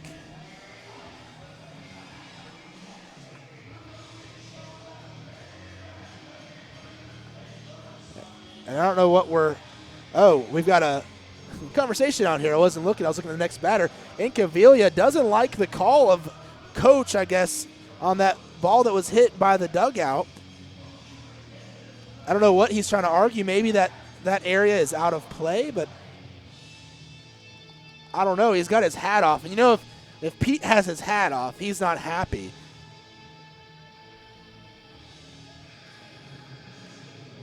Now, he was talking to the first base umpire, David Mayberry, who made the call initially. Now he's talking to the home plate umpire, Matt Herrera.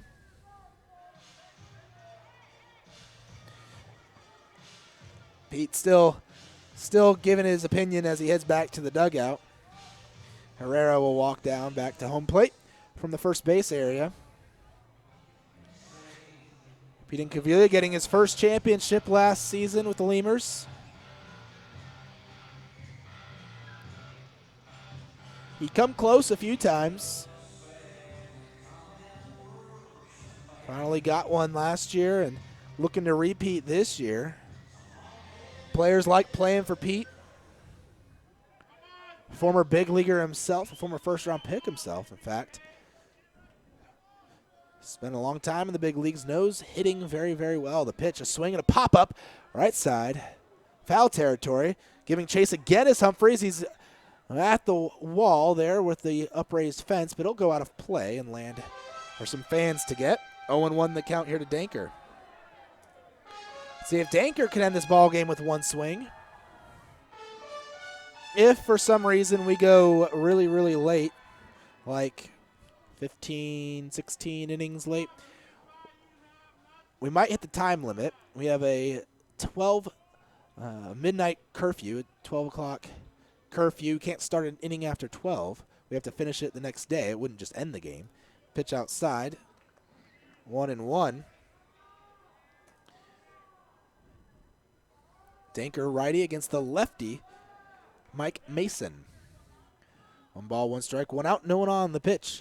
Danker swings, hits one high in the air into center field. Got a little too much under it, though, and it'll be caught by Carter as he camps under it. out number 2. So Danker won't end it with one swing. Maybe Denny can. John Denny to the plate. 1 for 5 today with a single and a run scored. He led off that 5th inning, that big 5th inning for the Lemurs.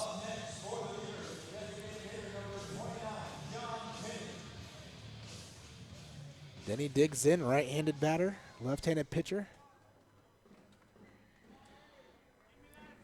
Tied up 4-4 here in the bottom of the 12th. Denny with a swing and a miss, 0-1.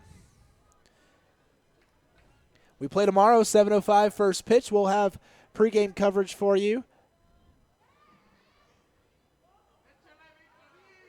We'll say at 6:40, swinging a pop foul out of play, 0-2. Today we started about 20 minutes late on the first pitch. Of course, that was partially due to the ring ceremony. So we'll give you a 25-minute pregame show. We'll have an interview with someone. I don't know who. Maybe a player from tonight's game, probably. 0-2 the count. The pitch to Danker. Or not Danker. They have his Denny. 1-2 as that pitch misses high. We'll see who I can get.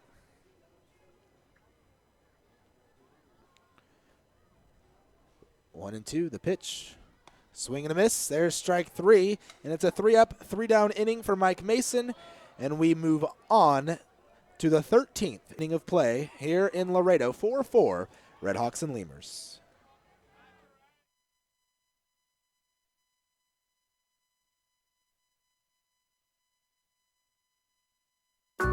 There's a reason why Popeyes creates some of the best tasting chicken in the world. We were born in New Orleans, Louisiana, the land of good fun and great cooking. Spicy flavor is a way of life in New Orleans, and everything we make reflects it. From our Popeyes bona fide chicken and handcrafted tenders to our home-style mashed potatoes with Cajun gravy and our soft, buttery biscuits, everything we make is made with care and served up fresh. Only at Popeyes. There's a reason why Popeyes creates some of the best tasting chicken in the world. We were born in New Orleans, Louisiana, the land of good fun and great cooking. Spicy flavor is a way of life in New Orleans, and everything we make reflects it. From our Popeyes bona fide chicken and handcrafted tenders to our home-style mashed potatoes with Cajun gravy and our soft, buttery biscuits, everything we make is made with care and served up fresh. Only at Popeyes. Driscoll Health Plan loads the bases with value. We knock it out of the park with all the value-added services we bring to our Medicaid members. Driscoll families cheer on the Grand Slam packages, sports physicals, free memberships to Boys and Girls Clubs, and dental care for pregnant women over 21. Take a swing at our baby showers offered by Cadena de Madre. Forget those peanuts and Cracker Jacks, root for our baby blankets and more. Come slide into home when you receive gift cards for completing Texas Health Steps checkups and attending postpartum visits on time. Don't miss a play. Restrictions and limits may apply. Visit DriscollHealthPlan.com. Quench your thirst at a Lemurs game with a beverage from Southern Distributing Company. Try mainstays like Miller Lite, Miller 64, and Coors Original, or reach for a Red's Apple Ale or Leinenkugel. Batch 19's the newcomer, a pre-prohibition beer inspired by the last batches of beer brewed before 1919. Right, Brian Humphreys leads off the inning for the Fargo Moorhead RedHawks. We're on the top of the 13th. Luis De La Cruz still on the hill, and it's in the dirt. He'll actually get past catcher coach, but it doesn't really matter. No one's on base. It's the leadoff batter here in the 13th. And between innings, I texted Jack, the broadcaster for the RedHawks, and I said, 13 innings? Really? He said, someone needs to score, to which I responded, yes, agreed, but someone in black, white, and gold. Boy, you waited since September to get some Lemurs baseball. They're giving they're making you pay. They're giving you all your money's worth tonight for this one, getting all the free innings. Yep, 2-0 the count. Here comes the pitch to Humphreys. He with a big swing and a miss. 2-1. Yeah, we start late. The American Association is a 100-game season, and they start about a month after affiliated ball starts. In fact, I saw something like 40 games. It's their 40th game already, so affiliated ball already well into their year. There's a called strike, although we end at the same time. So they play 40 more games. They play 140 games in minor league baseball.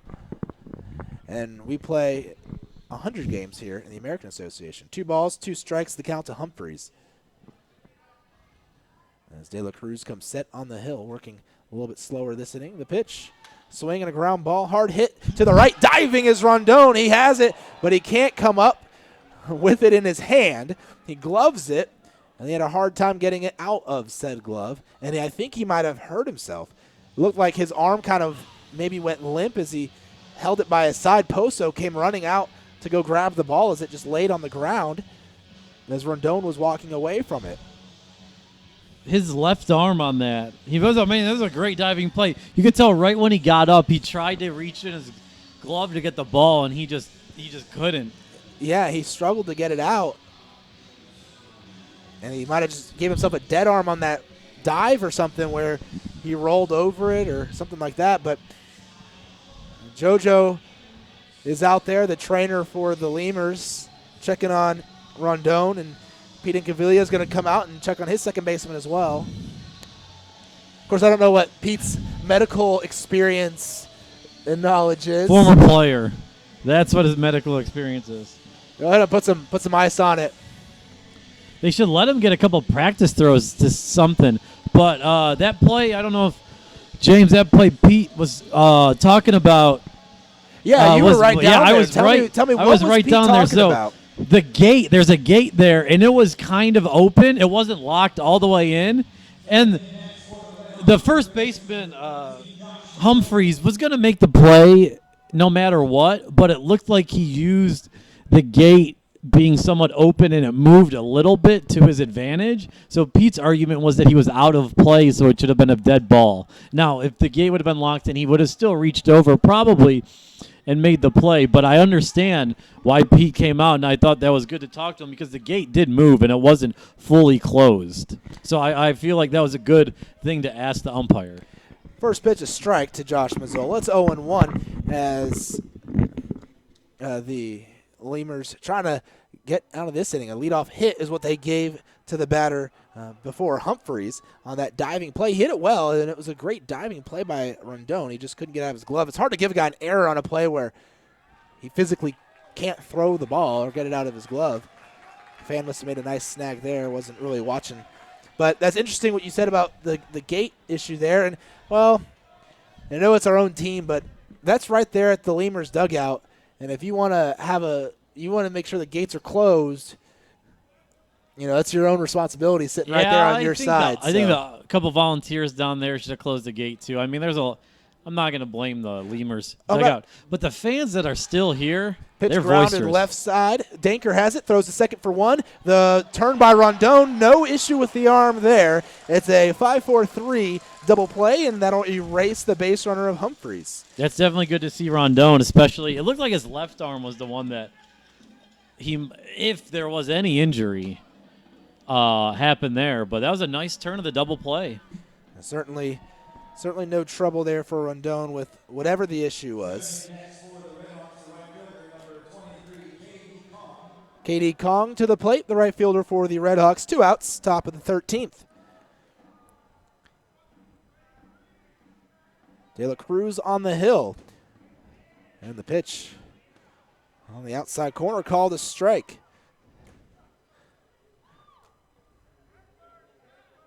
Today, Kong has struck out twice, grounded into a double play, flown out and singled. 1 for 5 in the ball game. He singled back in the 9th. That's the second double play turned by the Lemurs, too, tonight. There's a strike, 0-2 on a swing and a miss. That play that was just off the bat of Mazzola. 1 double play turned by Fargo tonight, so 3 total on the evening. And, well, you'd think there might be more with a 4-4 ball game in the top of the 13th. But not many here this evening. There have been a bunch of strikeouts. Nothing into the count. De La Cruz will fire away. There's a swing and a foul back into the net. Count stays 0-2. Yeah, those fans are boisterous. I don't know if the crowd mic is picking them all up, but They're having a lot of fun down there tonight. Boy, let's just say they took advantage of the $2 beers sold tonight. We'll just leave it at that. Well, $2 beer night. Although they're supposed to stop selling, I thought, after the 7th or something. No, trust me, all the concessions are closed. They've been stopped selling for a while. Some smart fans bought a little couple extra before they were closing. Last call, I'm going to buy 4. Yes. 3, 4, yeah. Definitely a great strategy. The pitch to Kong. A swing, grounder, right side, right to Rondon. Scoops it up and tosses it to first for the out. So 3 batters faced, a single on the infield with a double play. Helped erase that. We go to the bottom of the 13th. Lemurs still tied with the RedHawks at 4.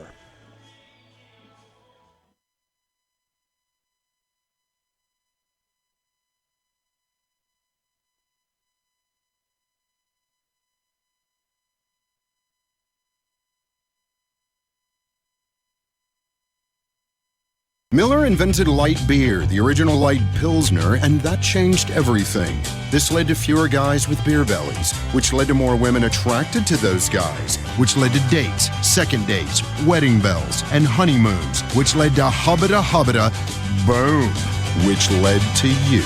Miller Lite, we invented light beer, and you're welcome.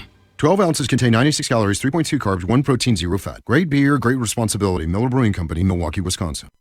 Miller invented light beer, the original light Pilsner, and that changed everything. This led to fewer guys with beer bellies, which led to more women attracted to those guys, which led to dates, second dates, wedding bells, and honeymoons, which led to hubba-da, boom, which led to you.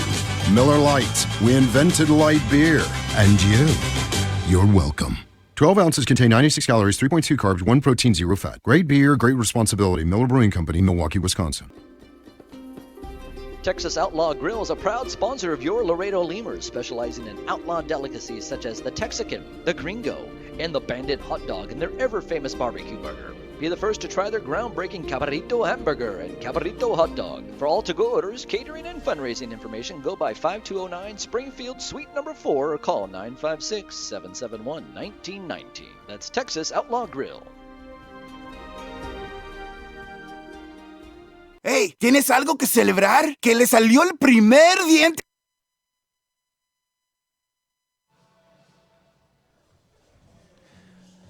All right, bottom of the 13th. Let's do it. You know, you're supposed to go extra innings later in the season. Once I've built up my stamina to be able to go late into the night with these broadcasts, not first game. It's like trying to run a marathon without first running some 5Ks and half marathons. Pitch to Alvaro Rondon, swinging a foul off to the right side out of play. It's still Mike Mason in the ballgame on the mound for the Fargo-Moorhead RedHawks, and it's a little shout out to my siblings there. They all like to run these marathons and half marathons, and I don't understand all of that. Running is not my thing. 0-1 pitch inside. 1-1. So it'll be Rondon, Poso, and Wilson to lead off the inning. 7, 8, 9 hitters for the Lemurs. Rondon today, 1 for 4 with a walk and a single. Digs in. 1-1 pitch from Mason. Swinging a foul away right side and out of play again. 1-2 now the count. But hey, I'll take extra innings, especially if the Lemurs get a walk-off win. Love me some walk-offs.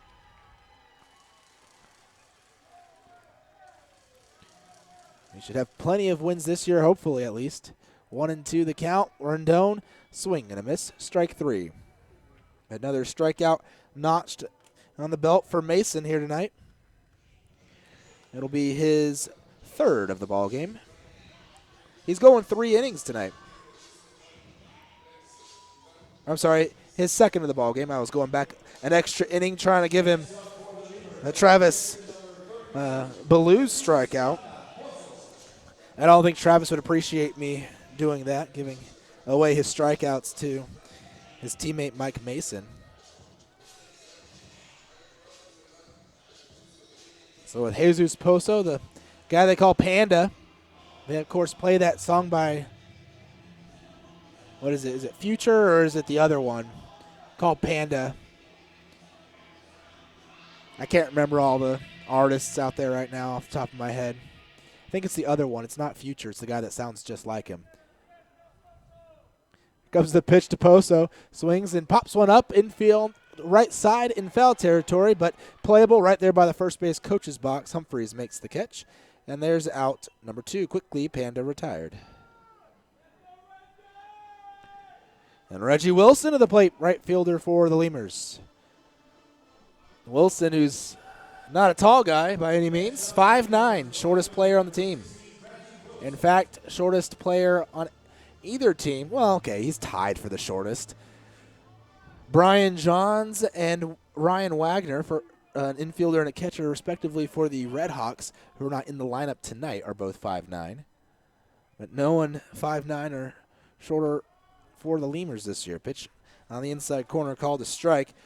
Wilson had a sack bunt in the 11th inning. He was also hit by a pitch tonight. He's 0 for 3. Reached on an error in the 3rd.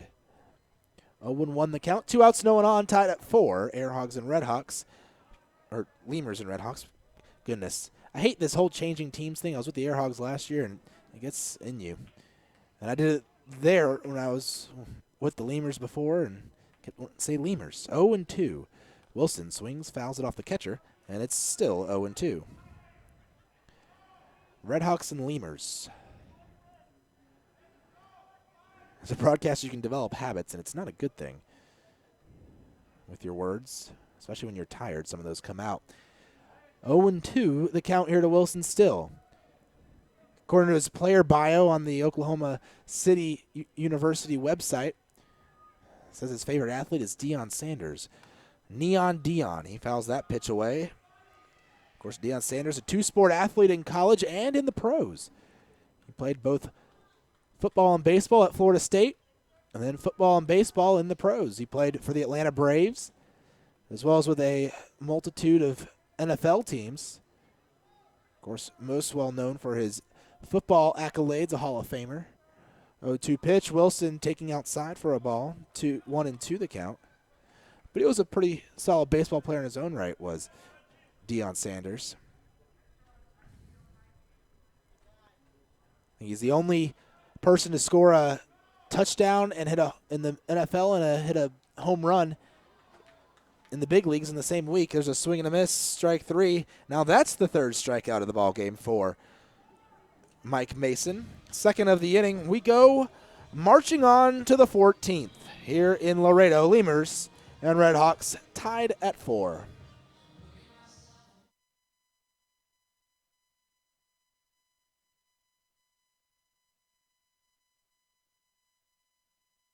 Hey, ¿tienes algo que celebrar? ¿Que le salió el primer diente a tu hijo? ¿Que tu abuelita aprendió a tuitear? ¿Que cambiaste tu cheque? La respuesta es la misma. Pues un carnesazo. No importa lo que estés celebrando, lo que importa es que lo celebres. Pues con un carnesazo de H-E-B. En H-E-B encuentras gran variedad de cortes a precios bajos y de buena calidad. Carnesazo. Carne asada con ganas solo en H-E-B.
Luke Bailey leads off the inning for the Fargo-Moorhead RedHawks, the former Lemur. We are in the 14th inning here in Laredo. RedHawks and Lemurs tied at 4.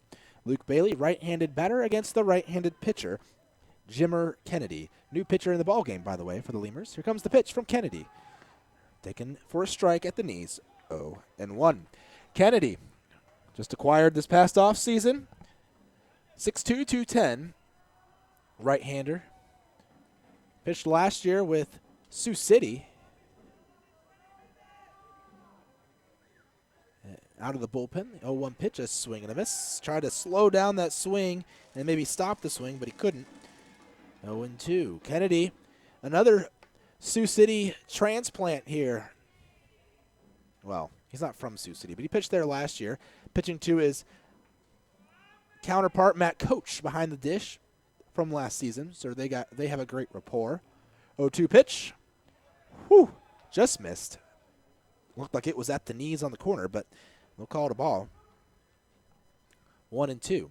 Kennedy from Australia. He's 28 years of age. Spent his entire career in independent baseball. That started in 2010 with in the Can-Am League with Brockton and Sussex.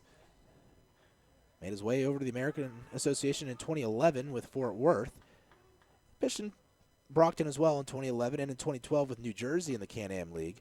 But in 2013 joined Sioux City, where he pitched the last few years, 2013, 2014, and last season in 2015. Last year, he had his best season of his career as he comes set out there on the hill. 2-2 pitch. Called strike 3. Kennedy gets his first strikeout of the season as he strikes out Bailey, the first batter that he faces, looking. Nice work there by Kennedy. Kennedy last year, though, he was 2-0 out of the bullpen, 38 appearances for Sioux City, 2.70 earned run average, 56 2/3 innings pitched in those 38 outings. They used him a lot last year. He had a couple of saves in there as well, too. His strikeouts, he had 61 strikeouts, and get this, one intentional walk. I thought that was his walks overall. 20 walks. My eyes are playing tricks on me. There's a hard hit ball down the line. One hop just barely inside the chalk line on the right side. Wilson struggles to corral it out there in right field. It'll be a double for the batter, Kiori De La Cruz.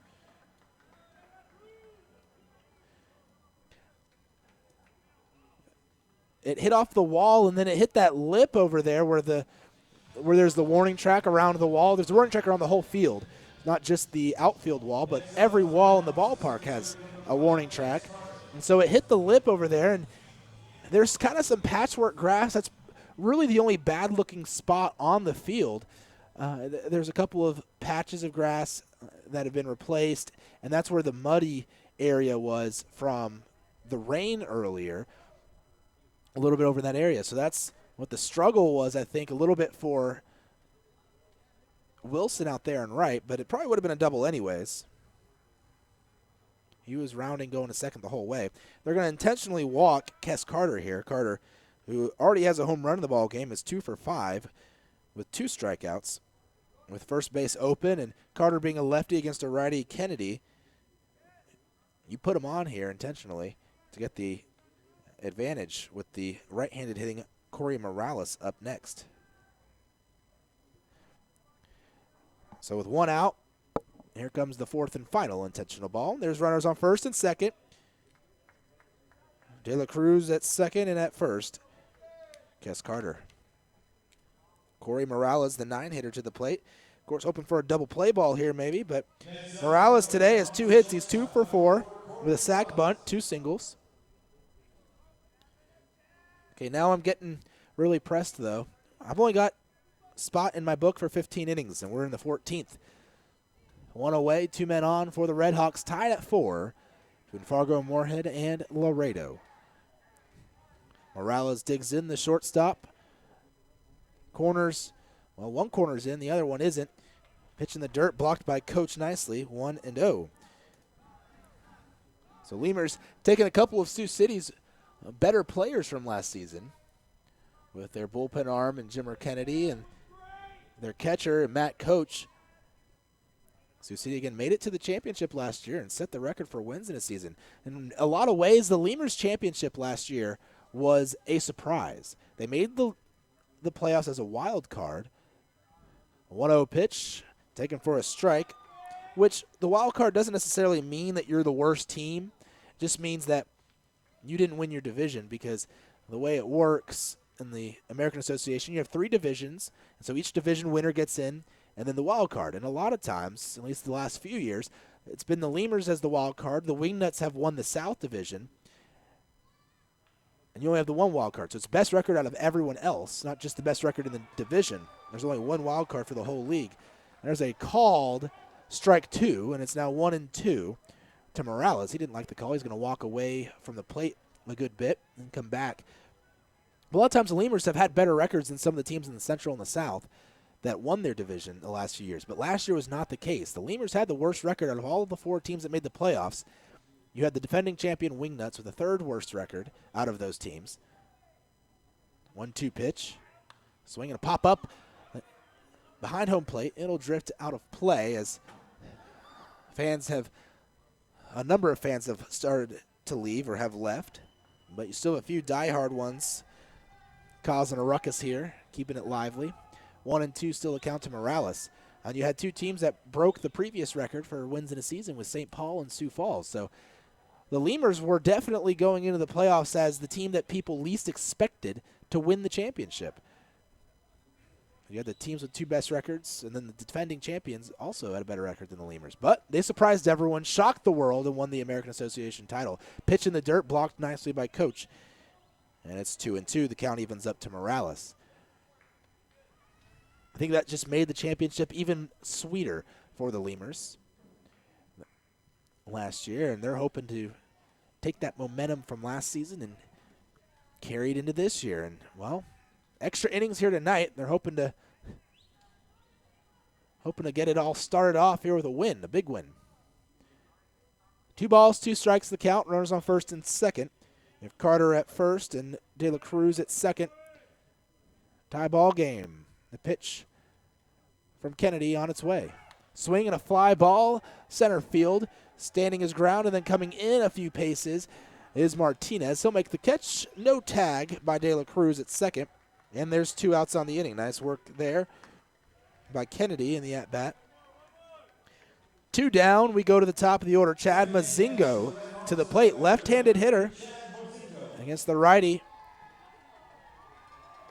and Kennedy. And now we're going to have a mountain visit by Ben Moore, the pitching coach, to talk over how they want to approach this at-bat by Mazingo. Again, a lefty hitter. He's a pretty solid hitter. He has been walked 3 times tonight. One of those times was intentional. Other than that, he's 0 for 3. 6 plate appearances, and he's reached 3 times on walks. We are approaching the time limit. And, well, the mountain visit's happening. Let's talk about a rule change this year. There was a rule change last year in the American Association where at the start of the 11th inning, you go to the international tiebreaker rule, which is something they do, I think, in the World Baseball Classic, and they do in other leagues. And that is, you put a runner on second base, and if you play softball, they do it in some softball leagues. Starting in the 11th inning, you start with a runner on second base. It's whoever was the last batter the inning before. And, well, that's it. You start with a runner on second. But it's to help the game not go so long because you start with a guy in scoring position. There's different strategies as to what to do with that runner. Well, they did it last year in the American Association, and I guess everyone hated it. I heard a lot of complaining, pitched low for a ball to Mazingo, and they did away with it. So no more international tiebreaker rule, and instead we get 14 innings tonight. Although I think I was a part of at least a 13, if not a 14-inning ball game last year, even with that rule. And time is called by the home plate umpire. He had some words directed to the third base dugout. I don't know if it was to the dugout, which would be the RedHawks dugout, or if it was to fans behind the dugout. Of course, umpires shouldn't be interacting with fans. So it must have been at the dugout. 1-0 the count to Mazingo. Kennedy on the hill, sets, fires, low for a ball, 2-0.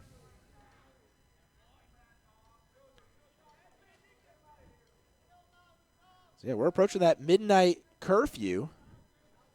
You can't start an inning after 12. At least that's my understanding of the rule, if that is in fact still a rule. And we're getting to the bottom half of the 14th. Hasn't even started yet. We only have 10 minutes. 2-0 the count. Kennedy on the hill, looks back. At second, delivers plateward. Called strike one. 2-1. Kennedy in a mini jam of sorts. 2 men on, but he has 2 outs, so just needs to get this last batter here. And Mozingo to get to the Lemurs bats. Speaking of the Lemurs bats, it'll be top of the order for them at the plate. Martinez, Pulfer, Morrison. It's another chance for their top half of the order to get it done. Jimmer with the 2-1 pitch. Called strike 2. That'll get a roar from the fans and approval. Count evens up 2-2.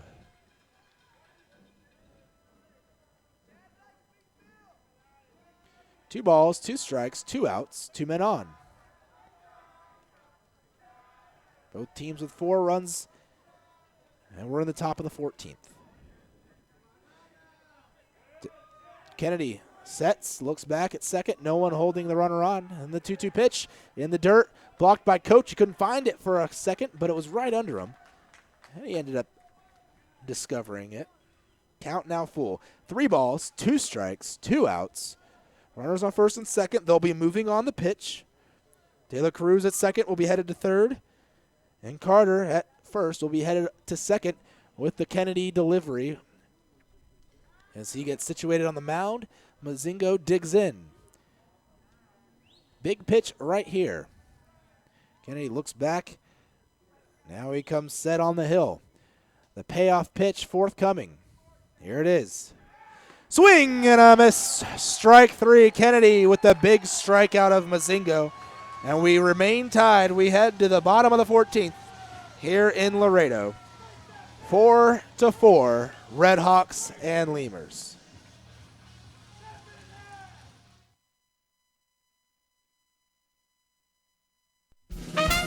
Getting hungry? Popeyes always hits the spot. Make sure to stop by any Popeyes location to try out Popeyes' new Smoky Garlic Chili Chicken Dinner. It includes 4 smoky garlic chicken tenderloins served with Popeyes' new garlic herb dipping sauce, your choice of a signature side, and a buttermilk biscuit for just $4.99. Promotion starts Monday, May 25th.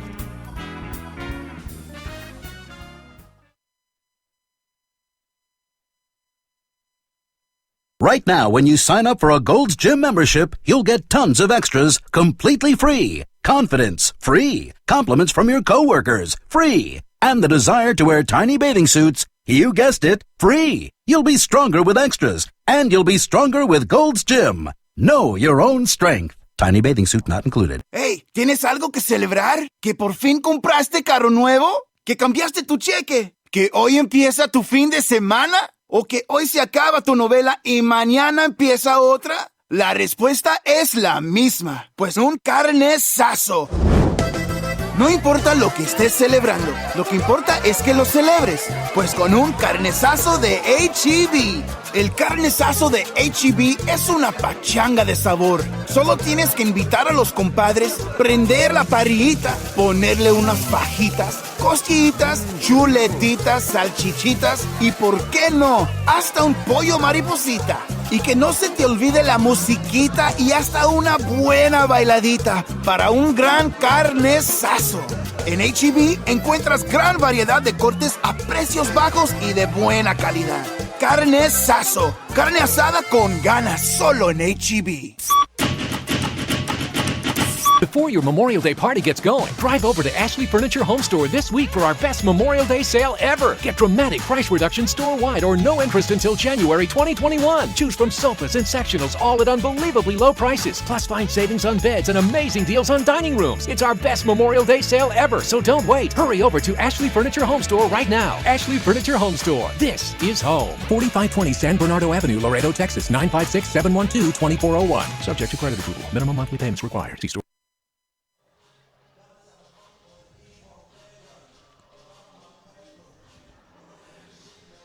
Lemurs coming to the plate, bottom of the 14th here in Laredo. James Nasser here on the call with you.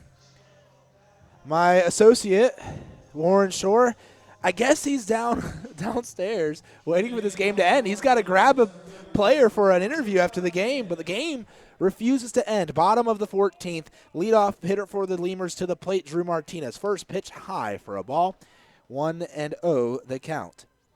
The new pitcher in the ball game, yes, there is a new one, it's Tyler Steyerwalt. I like that last name. It seems very strong, Steyerwalt. Right-hander, 6'3", 215 from San Bernardino, California. Pitch outside, and it's 2 balls and no strikes. So Tyler Steyerwalt in the ball game. Mike Mason's day is done. He pitched very well tonight in relief for Fargo. 3 innings, 3 strikeouts, 1 walk, no hits for Mike Mason tonight. 2-0 finds the strike zone for strike 1. The bullpens tonight have been phenomenal for both teams. Just 1 run given up by the Fargo pen, and the Laredo bullpen likewise. And that was in that 10th inning when each bullpen gave up a run. Pitch fouled off. Count 2 balls and 2 strikes. Here to Drew Martinez. Lefty versus righty.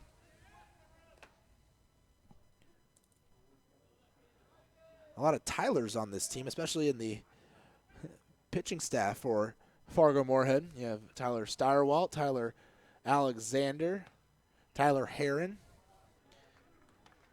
That'll miss, and it's now 3 balls and 2 strikes. Count full to the leadoff batter. Here in the 14th inning, bottom half, Drew Martinez for the Lemurs. Martinez with 2 hits tonight, single and a double. He is 2 for 6 at the plate this evening. He's also scored a run and driven in a run on the fielder's choice. The pitch from Steyerwalt, high for ball 4, and he reaches once more, does Martinez. So leadoff man aboard. Martinez does have some speed about him. Although just 11 steals last year. He had 25 steals, though, in 2014. So the stolen base numbers down last year, but up the year before. And J.D. Pulford to the plate. Corners playing in, expecting the bunt to try to push Martinez over to second. We'll see what Pulford does. That would be the smart money, would be the bunt.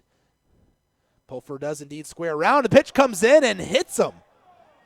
Well, now they're saying it's a strike, maybe. As his bat was squared around in the zone, might have actually hit the bat and then hit him. Peta Cavilla, whew, you knew he was going to come out. JoJo's coming out, the trainer for the Lemurs, to talk to him. What is this, the 3rd time Pete's come out and had to talk to the umpire tonight? I guess they're saying the bat was in the zone, which would be then a strike. Pete's not going to be happy about that because you could have 2 men on right now. If it's a hit batter, you have runners on first and second.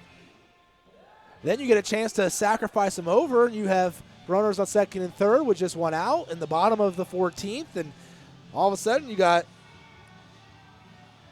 Coach up. He could hit a sac fly or something, but nope. It's going to be a strike. Looks like Pete's done talking to the umpire. Pulford does not look happy, to say the least. He hasn't said anything. He just has a grimace on his face. He did just get hit by the ball as well, so I mean he's got to be in a little bit of pain maybe. Talk about Steyerwalt here for a minute. Steyerwalt pitched in 2013 in the Twins organization. He was drafted in the 21st round of 2013 out of California State University, Fresno. Went to St. Thomas Aquinas High School in Monterey Park, California. There's actually a St. Thomas Aquinas High School in Miami, Florida as well. But he went to the one in California, in San Bernardino is where he is from. Pitched for the Twins in 2013 as well as in 2015. He must have had some kind of an injury or something in 2014 where he didn't pitch, but he was with the Twins organization in the Appalachian League, rookie ball level, Elizabethan Twins. And that pitch will hit Pulford. Pulford is going to draw with the pitcher, Steyerwalt. He's got some words for him as he heads down to first. Pulford was not square at the time. It hit him square in the back, and now Pete's coming out to calm his shortstop down as he walks to first base. Pete getting on Pulfer's back almost, giving him, climbing on his back like a monkey or something, giving him a little piggyback ride. Now some relievers coming from the bullpen as the benches are on the verge of clearing. I'm not going to say it was intentional, but 2 straight pitches hit Pulfer. One time he had the bat in the zone, the next one he did not. Pulfer just getting peppered at the plate. Temper's getting a little high out there, getting chippy. But it is in the Lemurs' favor right now. They have 2 men on, a runner in scoring position. Martinez over there getting kind of surrounded. He's out there alone on second base on an island, surrounded on the field by RedHawks. So if something were to break out, Martinez not exactly in the best of positions. We may have to talk to Pulfer tomorrow and see what the issue was there. Maybe he and Starwalt have some history, but I don't know. Starwalt played in the Twins organization. Pulfer with the Diamondback system. I don't know they would have ever faced each other. I can actually look it up.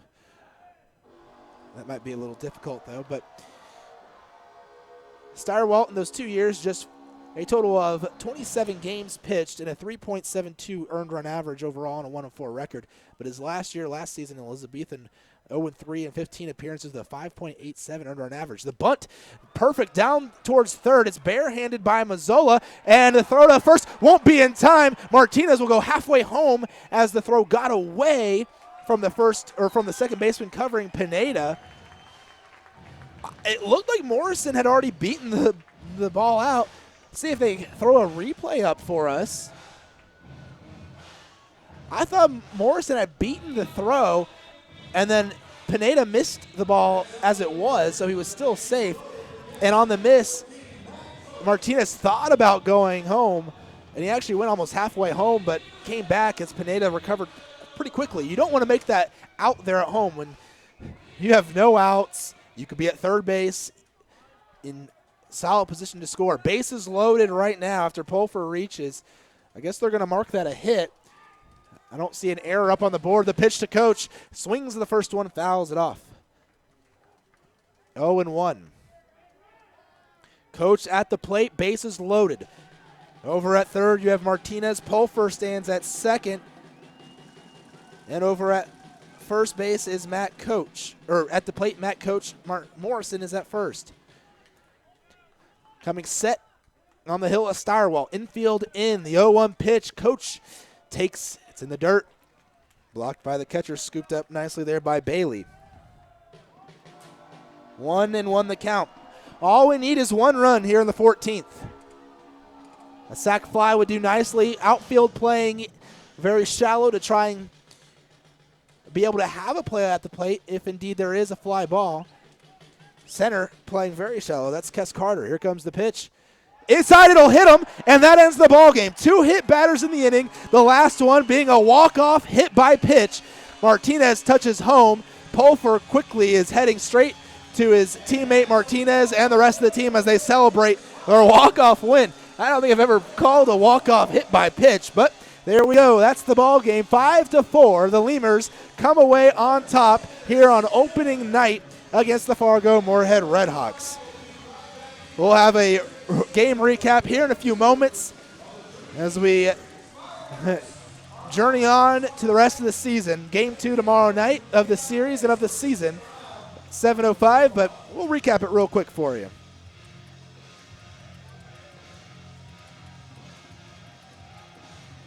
For details. Uni-Trade continues to provide solutions in foreign trade through a highly satisfactory customs brokerage service. Uni-Trade has quality trained personnel devoted to the highest level of customer service. For all your transportation, distribution, and consolidation needs, it's Uni-Trade. Laredo Sports Medicine Clinic, the official team doctors of your Laredo Lemurs. Now with 2 convenient locations to better serve you. Our north location is located at 9652 McPherson Road, Suite 12. Our south location is located at 5102 State Highway 359. Laredo Sports Medicine offers an array of services from physical therapy to our newest service, orthopedic surgery. Laredo Sports Medicine Clinic is changing orthopedic care 1 athlete at a time. Visit our website at laredosportsmed.com for more information. We'd like. All right, welcome back.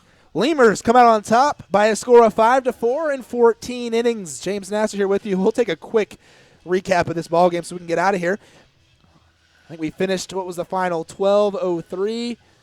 Winning pitcher was Kennedy. The loss goes to Steyerwalt. So we started 7:23. We had almost a 5-hour game tonight. I'll put 12:03 in the book here. It's 12:05 right now. Take a quick look how this game transpired. You had Ryan Beckman getting the start against Tyler Alexander. Alexander for the RedHawks, Beckman for your Lemurs. First inning, Beckman walked the first batter, then hit the next batter. Mazingo and Pineda respectively. Then Humphreys got a single to drive in a run. Mazzola would hit a sac fly. That would be all the RedHawks would get there in the first, but it was a 2-0 lead. For a while, that was all they needed. Second inning, Beckman settled down, innings 2, 3, and 4, facing the minimum in those innings. He did give up a walk and a hit scattered throughout, but double play balls and a pickoff helped him out nicely, getting through those innings just facing 3 batters in each. A run was plated, though, in the top of the 5th by the Fargo-Moorhead RedHawks. It was a solo home run with 1 out on the inning by Kes Carter. He went the opposite way out to left field. Off of Ryan Beckman. Beckman would only throw 5. That would be the last inning that he would pitch. Lemurs, though, they would go scoreless through the first 4 as they didn't really have much against Tyler Alexander until the 5th inning. They got a leadoff single by John Denny. Alvaro Rondon would pop up, but then Jesus Pozo would hit a double. Reggie Wilson would get hit by a pitch, the first of 4 hit by pitches tonight for the Lemurs batters. Drew Martinez would reach on a fielder's choice, and J.D. Pulfer would drive in 2 runs, and the score would be tied up at 3. So it was a 3-3 ball game through 5. We move on, 6, 7, 8, 9. Bullpen had come in starting in the 6th for the Lemurs, starting in the 7th for the RedHawks. And, well, the bullpens did a fantastic job. Neither bullpen gave up a run until the 10th inning, when in the 10th, well, a leadoff single by Kerry De La Cruz for Fargo, then a single by Kes Carter had runners on first and second. A sac bunt by Corey Morales put runners on second and third. Intentional walk of Mazingo loaded the bases, and then an RBI single by Ryan Pineda. Bases still loaded with just 1 out in the inning. And boy, things looked dire for the Lemurs for a second, but wouldn't last long. Brian Humphreys would strike out as Kamakani Usui would come in. He would strike out Humphreys, get a pop out of Mazzola, and the inning was over on that Mazzola pop out. It was actually in foul territory, and Poso made a fantastic play along the tarp area to make the out. We go to the bottom of the 10th, and, well, the Lemurs had to score. They did. They got a leadoff double by Ty Morrison. A single by Coach pushed him over to third. And with runners on the corners, Travis Denker hit a sac fly to tie the ball game. That'd be all the Lemurs would get there in the 10th. And then we'd go on. The bullpen would continue their string of dominance, 11, 12, 13. No runs scored by either team until we get to the bottom of the 14th inning. And, well, the Lemurs would lead off. They get a walk of Drew Martinez on a full count against the pitcher Tyler Steyerwalt, in the ball game, entered in that 14th inning. So he walked the first batter. Then he hit J.D. Pulfer on an 0-1 pitch before Ty Morrison would single. So Morrison, when I say he would single, Pulfer got hit twice. The first time, he got hit by a pitch that his bat was through the zone. He was trying to sack bunt to push Martinez over. And then the next time, he just got drilled in the back. Morrison came up. He tried to lay down a sack bunt. But what ended up happening was he laid down a beautiful bunt down the third baseline. He beat out the throw to first, but the throw couldn't even be corralled as it was, so he was safe either way, even if he hadn't beaten it out. Bases loaded, no outs. Matt Coach to the plate. You're thinking, well, maybe a base hit through a drawn-in infield, a sac fly to the outfield. Martinez has speed, so even with an outfield playing in, he could probably score. 1-1 count. What happens? Matt Coach gets hit by a pitch as well. The second hit batter in the inning by Steyerwalt, and it's a walk-off win for the Lemurs. There with the bases loaded, hit by a pitch, walk-off win. Take a look at the pitching numbers here tonight. Of course, your loss will go to Tyler Steyerwalt. He didn't even record an out tonight. Hit 2 batters, walked a batter, and gave up a single. Over for the winning pitcher will be Jimmer Kennedy. Kennedy threw just 1 inning and it was a shutout inning of relief. Ryan Beckman, 5 innings pitched, the starter for the Lemurs. Take a look at the Lemurs pitching first. 4 hits, 3 runs, all earned, 2 walks, 2 strikeouts in his 5 innings of work. Harold Guerrero, 2 innings of shutout baseball in relief for the Lemurs. 4 strikeouts, no hits, no walks, no runs, no errors. Jose Nivar came in. He threw an inning of shutout baseball, just 1 hit, 2 strikeouts, no hits, no walks, no errors. Jeff Inman gave up a run on 4 hits in an inning and a third. He did walk 1 and had a strikeout. Kamakani Usui, a big inning and 2/3 pitched by him. He got out of the jam there in the 10th inning for the Lemurs. He struck out 2, no hits, no walks, no errors. Luis De La Cruz, 2 innings, 1 hit, 1 walk, 2 strikeouts, no runs. And Jimmer Kennedy, his 1 hit, 1 walk, 2 strikeouts in his inning of work of relief there for the Lemurs. Tyler Alexander got the start for the RedHawks. He threw 6 innings, gave up 5 hits, 3 runs, all earned, with 3 walks and 3 strikeouts. An inning of work for Will Mathis in relief. An inning pitched, 1 hit, 1 walk, 3 strikeouts, no runs. No runs either for Colton Revis, as he threw 2 innings, just gave up 1 hit, no walks, and 3 Ks.